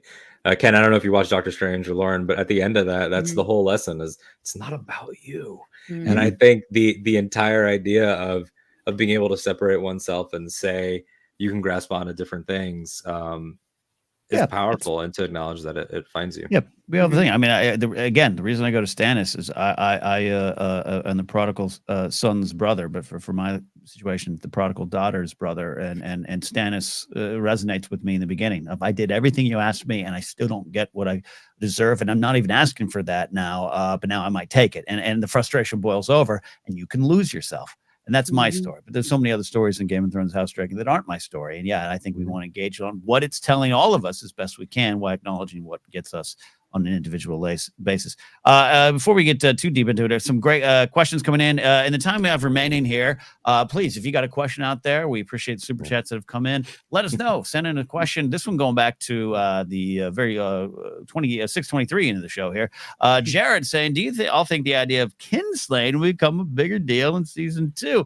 I think that's a funny question in a way, and a serious one as well, because there's a lot of death going on, and there's a lot of relations between these people killing each other. Yeah, I wonder, because it's so big by the time 200 years in the future there. Kinslayer, Kingslay, all those kind of oath breaking. Nikki, do you want to see this this dealt with? Basically, and this, by the way, is when Aemon lands and goes, hey, guess what I did? So the most awkward, silent ride home. He stopped for a Starbucks on the way home. Oh, 100%. He stopped at the tavern on the King's Road. Yeah. There's a TikTok. I don't know if it was in your Discord. I'll have to share it with you guys. It was really funny. It was like a Family Guy's take of Aemon coming home and saying, "Oh, we'll cross that bridge when we get to it." Don't worry about what I did. It was really. I'll have to share it with you guys. We can talk about the Aemon thing probably another episode too. Just the idea of it was done to make him likable is kind of laughable to me. We don't know the result. We haven't seen him land. We don't know. But anyways, to Nikki, I took the spotlight away from you. Go for it. With the kinslaying, I think it's already a major taboo for this universe. And I think Is it going to play a bigger deal? Yes, 100%. I think it, by this point, in probably more of a literature sense, it's already played a really big role, because in a lot of the early negotiations, even on Rhaenyra's side, she's like, you know what, send my half brothers over. They can come, kill everyone else. But them, they can come over. They come to Dragonstone. They kneel to me, and it's fine. And in the show, I think they presented a little more from the green side of, here's Aegon's terms. The boys will be able to do this, blah blah blah. Keep Driftmark. So I think it's definitely still like this. This major issue for them, even as war is breaking out, they don't actually want to kill each other.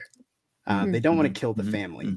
And I think that's a really interesting way. And it's what makes Storm's End the tragedy it is, whether you're a book reader who wanted Aemon to have done it totally intentionally, or you're happy with the accident, the endpoint's the same.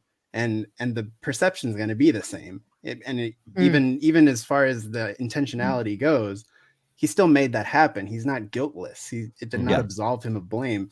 So there is still the kinslaying hanging over it. And I think that's going to play a massive role in how Aemon Targaryen is perceived by the people around him. I think, if I remember correctly from the books, he gets the title Kinslayer as Jaime Lannister gets the title Kingslayer, and people just call him that. So it becomes this thing. And I think it's going to be really interesting to see how season 2 handles the full-on throwing it out the window, because as we saw with Rhaenyra turning to face camera, like, the gloves are off. People are going to pay for this one, and it's going to get ugly. And that's sort of the whole point of this show. It's the unraveling of a family who can't communicate properly. I think it's really interesting. Yeah, no, and well said. I think just some very insightful things, that it does hang over this world, and it's on Aemon's face. I can see it in his one eye. Oh boy. And I continue to love that, not just to the connection to the theme, but this idea that no one really wants to do this dance, and a lot of people in a lot of different ways have tried to avoid it. And the fact that we're there now speaks to a lot of bigger things. But anyways, Alden, your thoughts on that one too? Yeah, just echoing a lot of what Nikki just said. I mean, that's all so spot on about the way it lingers over the world. This is superstitious people, no matter what kingdom, no matter what region. You see the way that, Boris Baratheon's laughing it off, and he's sort of just being a jerk. He's there and everything. But the second that violence might have happened in his hall, he stands up, because all of a sudden it's like, whoa, guest rights are being broken. Like, these things are so precious to them.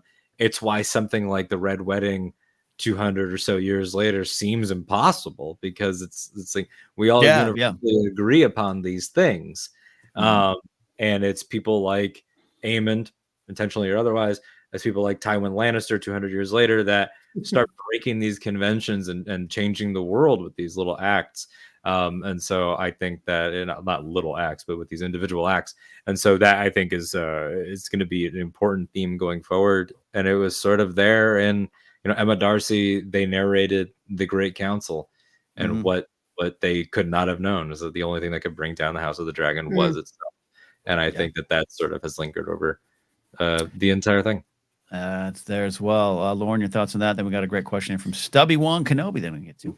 Yeah, I think kind of just what Alden just said about the very beginning of the show. The only way that just Sarah saw the house crumbling is if it crumbled from the inside. So it's very interesting that, again, what Aemon does, that he wanted to do it or not do it, didn't mean to do it, he is going to be known as this kinslayer. So it's going to be interesting how they kind of go with that theme the next season, because obviously, like you guys have all said, they see this as a very taboo thing.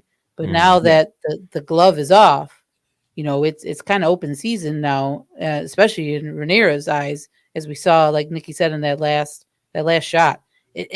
That all has gone out the window now. Traditions be damned.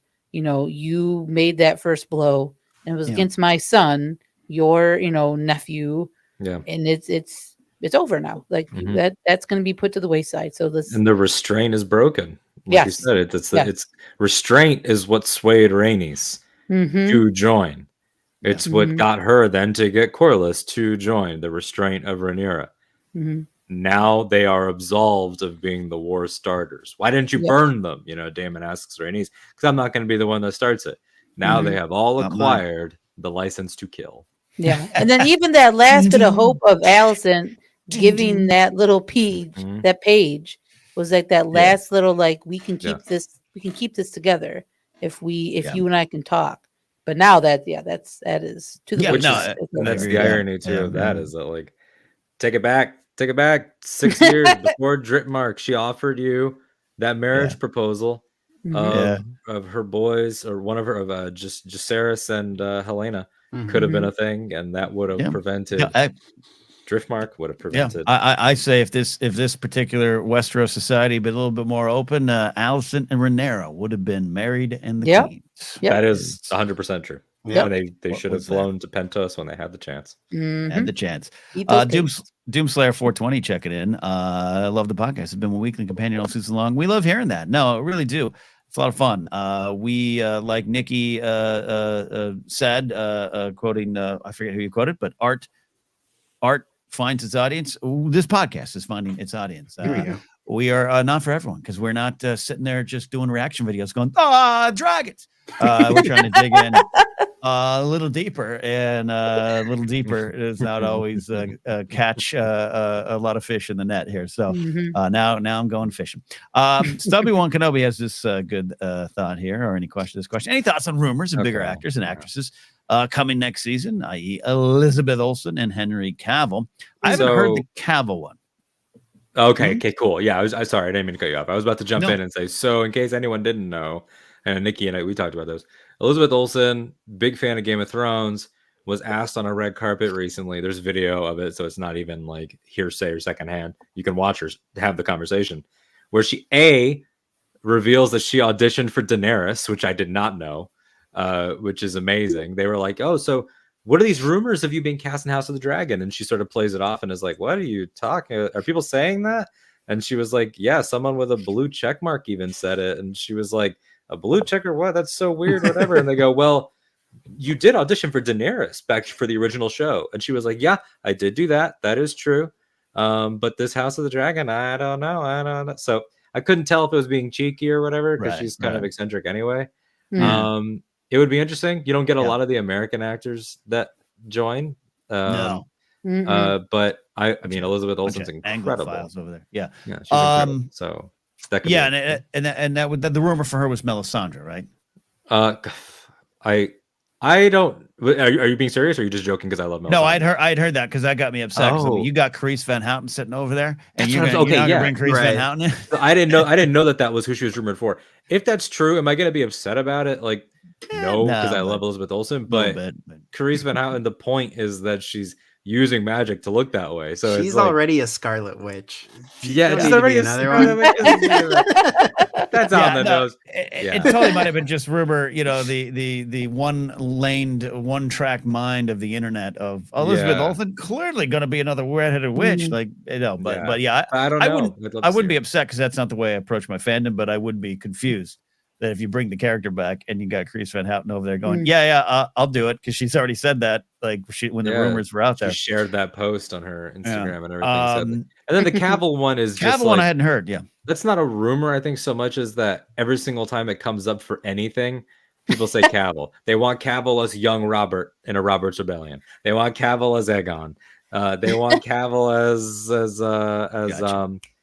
as Hugh, as Sir Hugh. Is it Sir Hugh that's coming up soon? Sir Hugh? Hugh Hammer. Yeah, Hugh Hammer. They want Cavill as Hugh Hammer. They want Cavill as everybody. I fully accept him as Aegon the Conqueror. I would be pretty jazzed about that in a future iteration. But as far as season 2, that's not a thing. But Yeah, Stubby Yeah, one that's saying okay. Allison Rivers might have been also the Olsen rumor as well. Oh, that's a fun thing about the internet. Isn't there also a a with Lord Cregan Stack coming? Cregan Stack has a sister, right? That factors in. I don't want to get too much into the future of book stuff, but there's also like is her name Allison Blackwood? So there's women coming that she could easily be. I feel like it's going to be interesting as far as future casting, because Thrones was already so good at pulling out some of the like the major English like stage talent, and here's Kieran Hines, and like here's Dame Diana Rigg, and all this sort of like just pulling legends in, and I expect House of the Dragon will do that also. But it's also going to be populated with a lot of the unknowns who like, so my biggest casting sort of like conundrum is who will be Cregan Stark. And it's really interesting because it's like there's a lot of really good options, but then when they've now sort of planted the flag on how old he's going to be, then it's like, oh, okay, that eliminates a lot of the sort of go-to in your head, because it changed everything. Because we see Rickon Stark in the pilot, and he's white-haired, older, and then Cregan was in our minds. We love Cregan, but then Rhaenyra says he's closer to your age than mine, right? Which can mean a lot, but like if we assume the bracket of like mid-20s, maybe late 20s, then I think that sort of, like Alden, you had one of my favorite ones of Richard Armitage, which really excited me, but now he's like, that's probably too old. So I think it's really interesting to think who the unknowns are. I got someone. Maybe not for Cregan. I got someone. Yeah. Put Daisy Ridley in Westeros. There you go. Daisy Ridley. I'd be cool. I'd be down with that. I would absolutely love that. Absolutely love that. Yeah, and as far as I think the spirit of the question too with Stubby one is beyond just even the specific suggestion. It's not like both these performers too. It's like the idea of bigger names in the show. And you're right, Nikki, you're very right. Game of Thrones did bring in bigger names, not to maybe this level in terms of movie stars right now, but to me, like Jonathan Pryce showing up in Game of Thrones is huge. That's an actor I grew up with knowing for a long time, beyond just his Infinity car commercials or whatever he did. Richard E. Grant. Yeah, there's so many that do come along, and I think the show will do that, and they'll deploy it in the right way. Ed Sheeran. Ed Sheeran, which by the way, Ed Sheeran, still this day have zero problem with, and not even a fan of his music. They did it as a gift to Macy Williams. What do you want from these people? That's when the discourse really started to lose. Got his eyelids burned off. Got his eyelids burned off. Yeah. Which is also funny because I've been doing my It's Always Sunny in Philadelphia rewatch, and I just got to the season where Dan and Dave and Brian Cogman show up in the show. So that's funny. And of course Guillermo del Toro's one of the characters in It's Always Sunny as well. Love that there. To that, that's we'll see. I fan of Cavill, fan of Olsen. So anyone shows up, I love it. We got more confirmation that suggests for Alice. Yeah, I'm sure it was for Alice Rivers, but I'm not making it. I absolutely heard some of the conversation in the internet, which is a horrible place to be, about Melisandre. That's probably inaccurate. That's my point. Is it's probably inaccurate. Yeah, and it's an interesting thing. Like Nikki, you were saying, like Dame Diana Rigg and Ken Jonathan Pryce. Like there is that class, and like Harry Potter did it too. Of like who are just the greatest of the greats of the greats of this. Some of them we've lost along the way, like Alan Rickman. I wish he was still with us. Robbie Coltrane recently, of course. But there are still some that haven't crossed. There's a lot of Star Wars, Game of Thrones that happens, but maybe there's you got your Kenneth Branaghs out there. You got your Patrick Stewart. And that to be clear, you and I Alden have talked about this off air. I don't think a lot of people realize how they work. That's a casting office thing, where the casting directors, I've worked, it's like a baseball coaching staff. I worked with you in Chattanooga. I'm going to bring you to Tulsa. And that's why you see all that kind of crossover. It can get a little it's incestual, which I say ironically. And Nina Gold's Rolodex. Yeah, it is. No, and trust me, I'm partnered with a working actor, and it's like, you get on that Rolodex or you get onto their list and they call you in, or I got you as a first order officer and I got you something over here. That's why a lot of that crossover happens. It's all in the casting houses there. So we'll see. But the bigger names indeed. Some questions coming in here. I do want to, in the time remaining, just go around the table real quick here. Favorite big moment. Give me one. Favorite big moment. I'll stall because I didn't plan any show outline tonight. I am packing up and flying up to Seattle after this. But one big moment for y'all that sticks with you, because I'll say this was a smaller, more intimate, giant scale show. It did go smaller. It did play a little small ball. And we know that some big battles are coming. We know the war is brewing, and we got some more fighting, some more kinsland, more things coming. But something that jumped out to you here, Lauren, what's something that you think is a big moment that's going to stick with you? Oh, yeah. I mean, again, for a show that really was, again, you look at Game of Thrones, compare it to where they had so many different family storylines, right? Kind of in Game of Thrones, whereas House of the Dragon is, like you're saying, Ken, a little more smaller, but still big. For sure. The one that just jumps out to me is the fight on with Damon at the steps that he it's Damon the solo run. The solo run. Yeah, that was amazing. Like that was again a moment that beautifully shot. Beautifully shot, beautifully acted. Just the overall just the scene, the production that went into that fight scene was really, really cool. That one sticks out to me for sure for this first season. I think the other one though too, honestly, is was it episode 2 where they meet at Dragonstone that first time and Rhaenyra shows up on the dragon and is able to calm down the impending doom that at that time was definitely going to happen unless she was there. I think that was another, again, for me, a big moment for Rhaenyra as a character, for sure. Right. Those two moments kind of stick out for me this season. Great choices. Nikki, something that jumped out, or do you echo maybe some of the choices Lauren has? Yeah, those are all great choices. I think I'm going to have to also just cheat a little bit and sneak in a word or two about something else. I think there's so many finale moments I would love to talk about in depth, but won't. The one little thing I just want to say, the Viserys telling Rhaenyra Aegon's dream and recontextualizing the entire concept of Targaryen right of rule for just whole fans of the thing, like, changed my life. That's a good choice if you're ever going to be on a debate show. Yeah.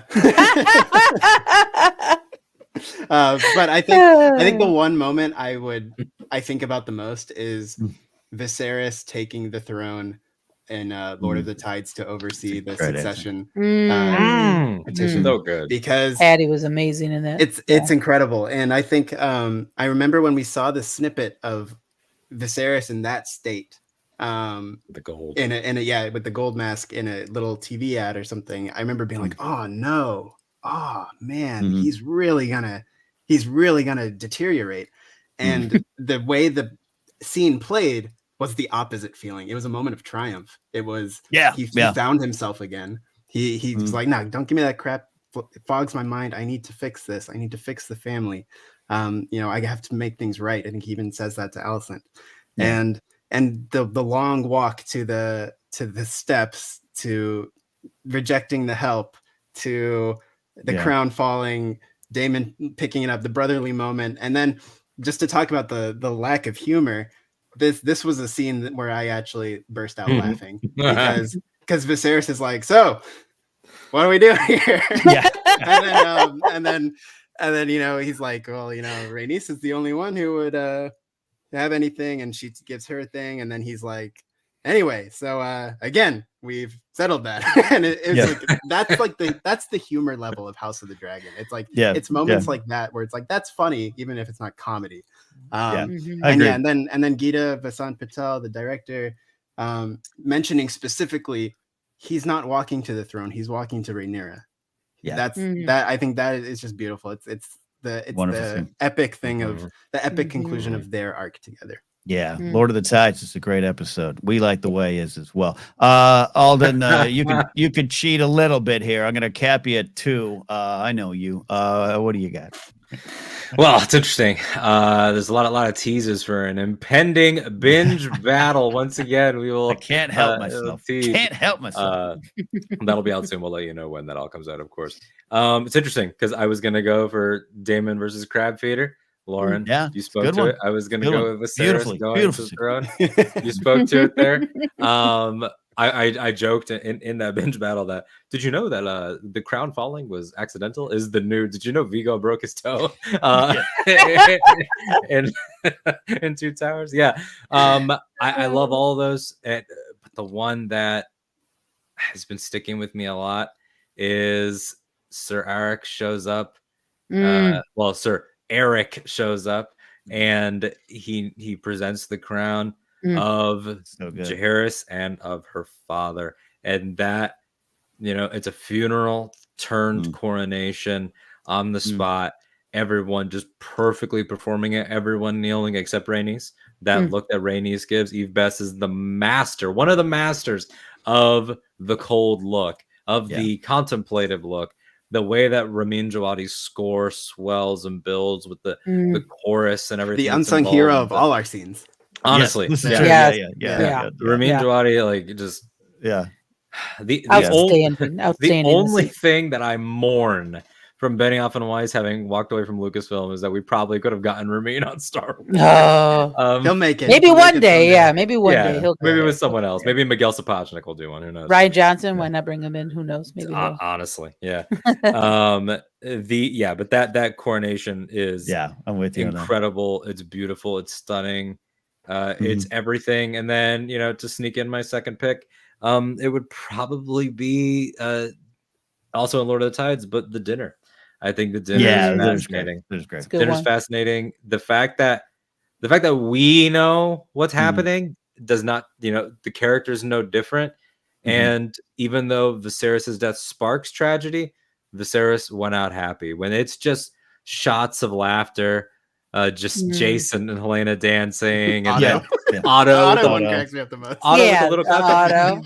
Also, in terms of comedy, Nikki, you brought up the whole like the matter is settled again later on when Helena gives her super weird toast about he only pays attention when he's drunk, and Otto goes, "Very good." He's like, Otto's nice to one person, and it's his granddaughter. Yeah. That's great. Great answers there. For my money, I will cheat as well. The showdown, if you want to call it that, between Aemon and Luke and Vhagar and Arax is so well done. And again, as a book reader, who the details, it's been a couple years, like I said up top. So like I'm still caught by surprise sometimes, and that's intentional. I was going to reread Fire and Blood, at least this section before the show, and I thought, you know what, I'm going to put it on the shelf. I'm just going to take this show as it lay. So I was all in on it. I didn't think it was going to end up good for Luke. But I thought it was put together so well, and it's so memorable, and it's right at the end. So that's almost a cheap. I do like Rhaenys come up in Dragon Pit. I try to keep my thirst to myself, but shout out to a mature woman riding dragon boots, wearing dragon boots. Love that scene. Love that armor. That was good stuff. It's a nice piece. It's a nice piece. And nice one piece. I don't want to forget. It's tiny. But Rhaenyra walking back into camp covered in blood, looking and staring everyone down. Harwin Strong kind of going, "Hey, what's up? What's up?" That was such a power moment, such a memorable moment, and I think when you go back and rewatch it, it'll stand out. So, and combined with the stag too, which was not from Martin's text. That's from Arthurian. They talk about it in the behind the scenes, which Nikki put me on those 20-minute behind the scenes docs are. I'm going through those. I'm going to go through those now. I think some of the best like current behind the scenes stuff. Like I definitely prefer the way they're doing it episode by episode than like the big special at the end that Disney Plus usually is running with their stuff. And like if you guys love behind the scenes stuff, you got to check out The House the Dragons Built. It's in the like extras tab on HBO Max and stuff. So definitely check them out. They're some of the best. Good stuff. We're about ready to wrap up. Couple questions coming in here. Stubby One Kenobi says, will he give us more magic? And is Laris walking in the rats? Yeah, the rat stuff, the image, if you just want to go on a fun speculation, sure, I hope he is. Because that would be even more weird. Yeah, I'm not a Laris Warg theory person. Same. Nothing against it. It's just not something that I think they're doing. Yeah, it's fine. Look, it is, and Varys is a mermaid. I'm good with that too. Yeah, possible. Still possible. Never saw him in anything but a robe. But yeah, I don't know. I just don't know if the warging stuff is for Martin's world important beyond House Stark, but I also am not well versed enough to know that. I don't know, Nikki, if you can back that up. It feels like Starks are the only important wargs of the era. Yeah, and like you have like random people like in the Beyond the Wall, the guy who like wargs into the give Oro his due. Give Oro his due. Come on. Come on. Yeah, it's an interesting question. I feel like we're in that time frame where like this is where magic starts to leave, right? If not already gone. So I feel like the show in general is gonna be magic light. So if there is a warging plot, I'll be super surprised. Though it might be a fun thing that can live in fan heads, a nice fan head canon. But yeah, as far as sort of the going deeper, I think I would imagine it's not going to do that much because especially just in terms of like the way Thrones chose to be more the politics show than the fantasy show. It called itself Game of Thrones, not A Song of Ice and Fire. I feel like they sort of know the cultural, the real like sticking point on a pop culture level is the politicking, the family drama. So I feel like they're gonna stay focused on that and probably not do too much magic stuff. I agree with that. I would not mind seeing like Piet Pri's great grandfather show up though. That'd be kind of fun. Come visit the House of the Undying. What was that blue? What was the blue drink called? Was the Essence of Nightshade. Yeah, they stains their lips. Oh yeah, stuff. It's like me and grape juice at Sunday school. Romo, any thoughts? Laris, is he a rat? I mean, he seems like he is, but is he rat? Is he right? Is he the actual rat? Well, I guess we'll find out in season 2. But it'd be an interesting theory and interesting way to do that character for sure. I kind of agree with Nikki though. Overall, like the magic, I think will be kind of on the lighter side. I think this is I think they've learned that in Game of Thrones, a lot of I think the things that people loved about Game of Thrones was the politics, the backstabbing, the conversations, behind closed doors. I think that is one of more of the compelling than the magic. I think if they sprinkle it in, it makes sense for sure. Yeah. And I kind of agree with Nikki though too. I think this is it feels like it's almost kind of going towards the end of the magic as we know it, because obviously we know in Game of Thrones it returns with Dany, but it's starting to die because again, it feels like this fight of the Targaryens is going to kill it for sure. It ends with what is it? The last dragon was the size of a dog. Like that's where it's all going. And Philip calls it the garnish. Yeah, and the thing, and it's a great question because magic exists in this world, but the Song of Ice and Fire, Game of Thrones is about it slowly returning. That's part of what happens, and I think they had to do that. I'm always fascinated that I always joke, and you guys made fun of me last week or last time out. I don't love fantasy. I have a reputation as being a fantasy sci-fi guy because of Game of Thrones and Star Wars. I don't like them. I don't enjoy them overall. I haven't watched Witcher. I will watch all that stuff. I don't do it. I like Game of Thrones. I do like Lord of the Rings. I do like Star Wars. That's kind of it. And I do love Willow from nostalgia point of view. Alden's going to force me back into that even more, which I'm excited about. But I'm shocked at the amount of times covering Game of Thrones for other shows, networks. So when I was over at Screen Junkies hosting the Watching Thrones show, there's people on our panel. There's people like Trish Hirschberger and Michelle Boyd who were there for the fantasy, and they roll dice. They roll 20-sided dice. They play that stuff. There's a lot of other people on the show who are like, God, I kind of hate when the magic shows up.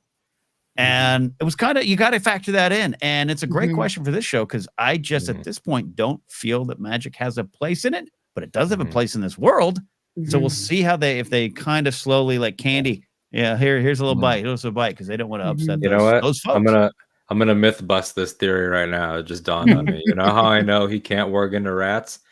Because then he would just be able to look at any pair of feet that he wanted to, whenever he wanted to. He never.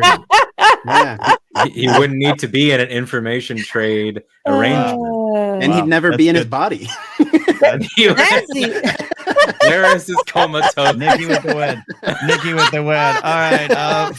Final one here. I'm only taking this one because Alden and I are wrestling fans. Lauren, I don't know, and Nikki, I don't know if you guys love pro wrestling like Alden does, and I do because I've been in and out of the wrestling business for 20 years myself. Jared, fun question. If all the main cast each had a wrestling walkout, what do you think would have the best one? Who's getting the crowd going? All right, so we're not going to go through every cast for time, but wrestling, non-wrestling wrestling entrances are fascinating. Having seen the Chromatica Ball with Lady Gaga at Dodger Stadium, she would own WrestleMania. Her entrance was better than anything Triple H ever did, and I love Triple H's at WrestleMania. So, Nikki, what do you got? Yeah, I know exactly where I'd go. I think Otto Hightower would be like a fantastic Paul Heyman style character, and like my name is Otto Hightower. He'd just come in and be like, "Let's end this mama's farce," and he'd sell the point. And Otto's got some Casterly rocks on him. He'll go to Dragonstone and he'll say, "Here you go," and he'll do it twice. I gotta tell you, I do love that about Otto. He's like, "I'll go. You could be killed. Yeah, I'll go." I like it a lot. He's definitely a great manager because like he would walk out like, with Aegon because Aegon can't cut a promo. No. He can't cut it. He'll say something stupid. No, Otto's got to sell it for him. That's exactly what I was gonna say. Like he presented Aegon like he was Brock Lesnar. He did in the dragon pit. I want swords above him. I want Mm-hmm. He absolutely was that for him. Yeah. That's does that mean Alden? Are you going to be Aegon guy? Oh yeah, no. 100%. Now we're just going deep cut wrestling reference. Oh, that's so funny. Well, I joked the second that Lord of the Tides aired that someone needed to give old Gold Mask Viserys Taker's theme. The Undertaker gong as the doors open would be incredible, especially because when it kicks in the like as he ascends, perfect. I've actually seen TikToks because one of the best trends of this season was Damon has no respect for the word banishment. The ban. He just comes back whenever he wants. So Stone Cold glass shatters whenever. That's the entrance version, but I do think there's a lot of by God, that's Damon's music that happens a lot during this as well. That's a good choice. You might have some more. Lauren, do you have an entry into this? Wrestling entrance battle. No, it's a definitely a fun question. I was gonna say Otto too because I think he would have that flair for sure. Damon, I think he would have just an all out just rock star entrance for sure, and just kind of that feel. I think it'd be interesting to see one like either Rhaenyra's entrance. I think that would be kind of an interesting. What would she do? Kind of her presence that she would give off to the crowd to get them going. Like might be a little intense, like a Becky Lynch. She's not gonna do a lot of dancing. She's just gonna run there to fight. Yeah, Becky or Saraya or Lita, someone who's alt for sure. Absolutely. Speaking of who's John Cena? John Cena, the can't see me guy. Who gets cheers? Who gets cheers? Who gets all the kids cheers? Oh, that's a great. That's like, is it Harwin Strong? I was gonna say it's Harwin Strong. Like John Cena's theme kicks in when he goes to scoop up Rhaenyra. And Kristen Cole kind of gets the early Roman Reigns booze, even though he feels he's supposed to be a champion. I love that there. Damon would be a good one as well. I do the Viserys Undertaker stuff is a great pull. I do think for me, Lord Corlys Velarin is one of my favorite characters, and I just think he'd have almost what Triple H when he was doing Hunter Hearst Helmsley gimmick early on, but a little bit more bigger than that. And I just hear the late great Howard Finkel doing that.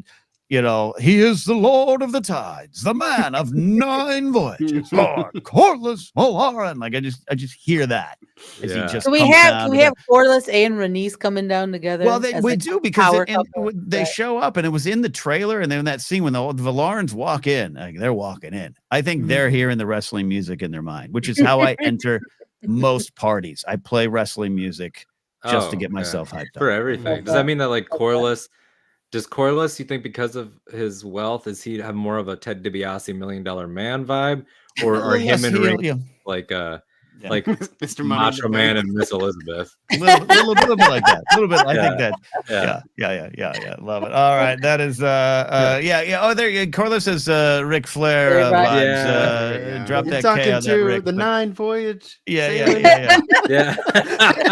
The early version. Yeah. Love that. There. Well, hey, a lot of fun. A great way to end this conversation. We are not done talking about House of the Dragon around these parts. No, you better believe we're gonna keep going. We're gonna have a Rings of Power Part 2 recap. We got the rewatch of Game of Thrones still going on. I'm going to actually bring that back. We are going to be looking at the Lord of the Rings films. We're going to be looking at more of that world. And yes, we are going to cover Willow. And I want to tell you, I do love Willow. I love Willow because especially if you love Solo, a Star Wars story like I do, go back and watch Willow, the beginning, and you go, oh, that's where Ron Howard got it from. It's a great tale. It's a great movie, but the show I think is going to even be better. And I'm excited to cover here. And Alden's going to probably be leading our coverage on that one. So thank you all who have listened to us during this season of House of the Dragon. This is why we're here. We're on the podcast side. You can follow us there. We're on Twitter at Casterly Talk, or you can subscribe and be part of the community here on our YouTube side as well. More things coming on that end. You can follow me at Ken Napzok. Go to my website, kennapzok.com. Get ticket information for upcoming things. I will be in Seattle this Friday night with Mark Ellis doing comedy at the Crocodile in downtown Seattle. And then November 4th and 5th, I'll be in my hometown neck of the woods, Pismo Beach, San Luis Obispo area for the Central Coast Entertainment Expo. I'll be speaking on a panel there on Saturday about building fandoms on the online communities and also selling and signing copies of my book, Why We Love Star Wars. Information on my website. Lauren, thanks for stopping by. Where can they find you? Yeah, they can find me on Twitter at Lauro Knows, and then the Galactic Podcast is at the Galactic Pod on Twitter, and we are on Apple Pod, Google Play, Spotify, all those major platforms. So yeah, go check us out for sure. Love it. Nikki, you have been just a wonderful addition to the show as well. You bring a lot of insight and you calm and temper Alden. I love that.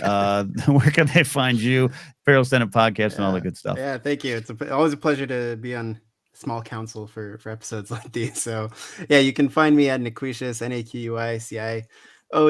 Come join the party. Come join Team Craig and Stark. You can follow the Imperial Senate Podcast for Star Wars talk at Imp Senate Pod. You can follow One and Done Film Club, a show I do with Alden of movie commentaries for the sort of big blockbuster franchises. And you can follow that at the letter N Done Show. And then I also do a show on Octo Radio with Alden, which I'll let him plug. Absolutely. Alden, plug away and take us home. Yeah, I'm hanging out in my cave, and then Nikki comes in with a torch and sings a song and soothes me. Fire breather. Yeah, we do. By the way, the translation is out there. Nikki sent it to me.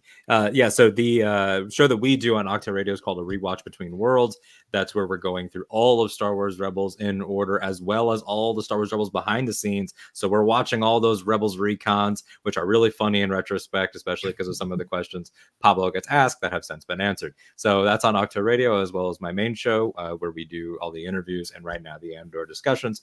You can also find me, of course, here. Like Ken said, we're going to be expanding our Lord of the Rings content, doing all kinds of stuff in the off-season break. I joked off air. Maybe I'll even do something with the Gollum video game that's coming up.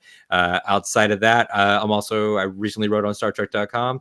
I am working on something right now again for them that I'm hoping that they want, because that's how it is in the internet space sometimes. I made a thing. Do you want it? And yeah, at that Alden Diaz, THATALDEN. Love it. Love it. Thank you all. Thank you all to watch live. We really appreciate you all. We'll see you next time on Casterly Talk.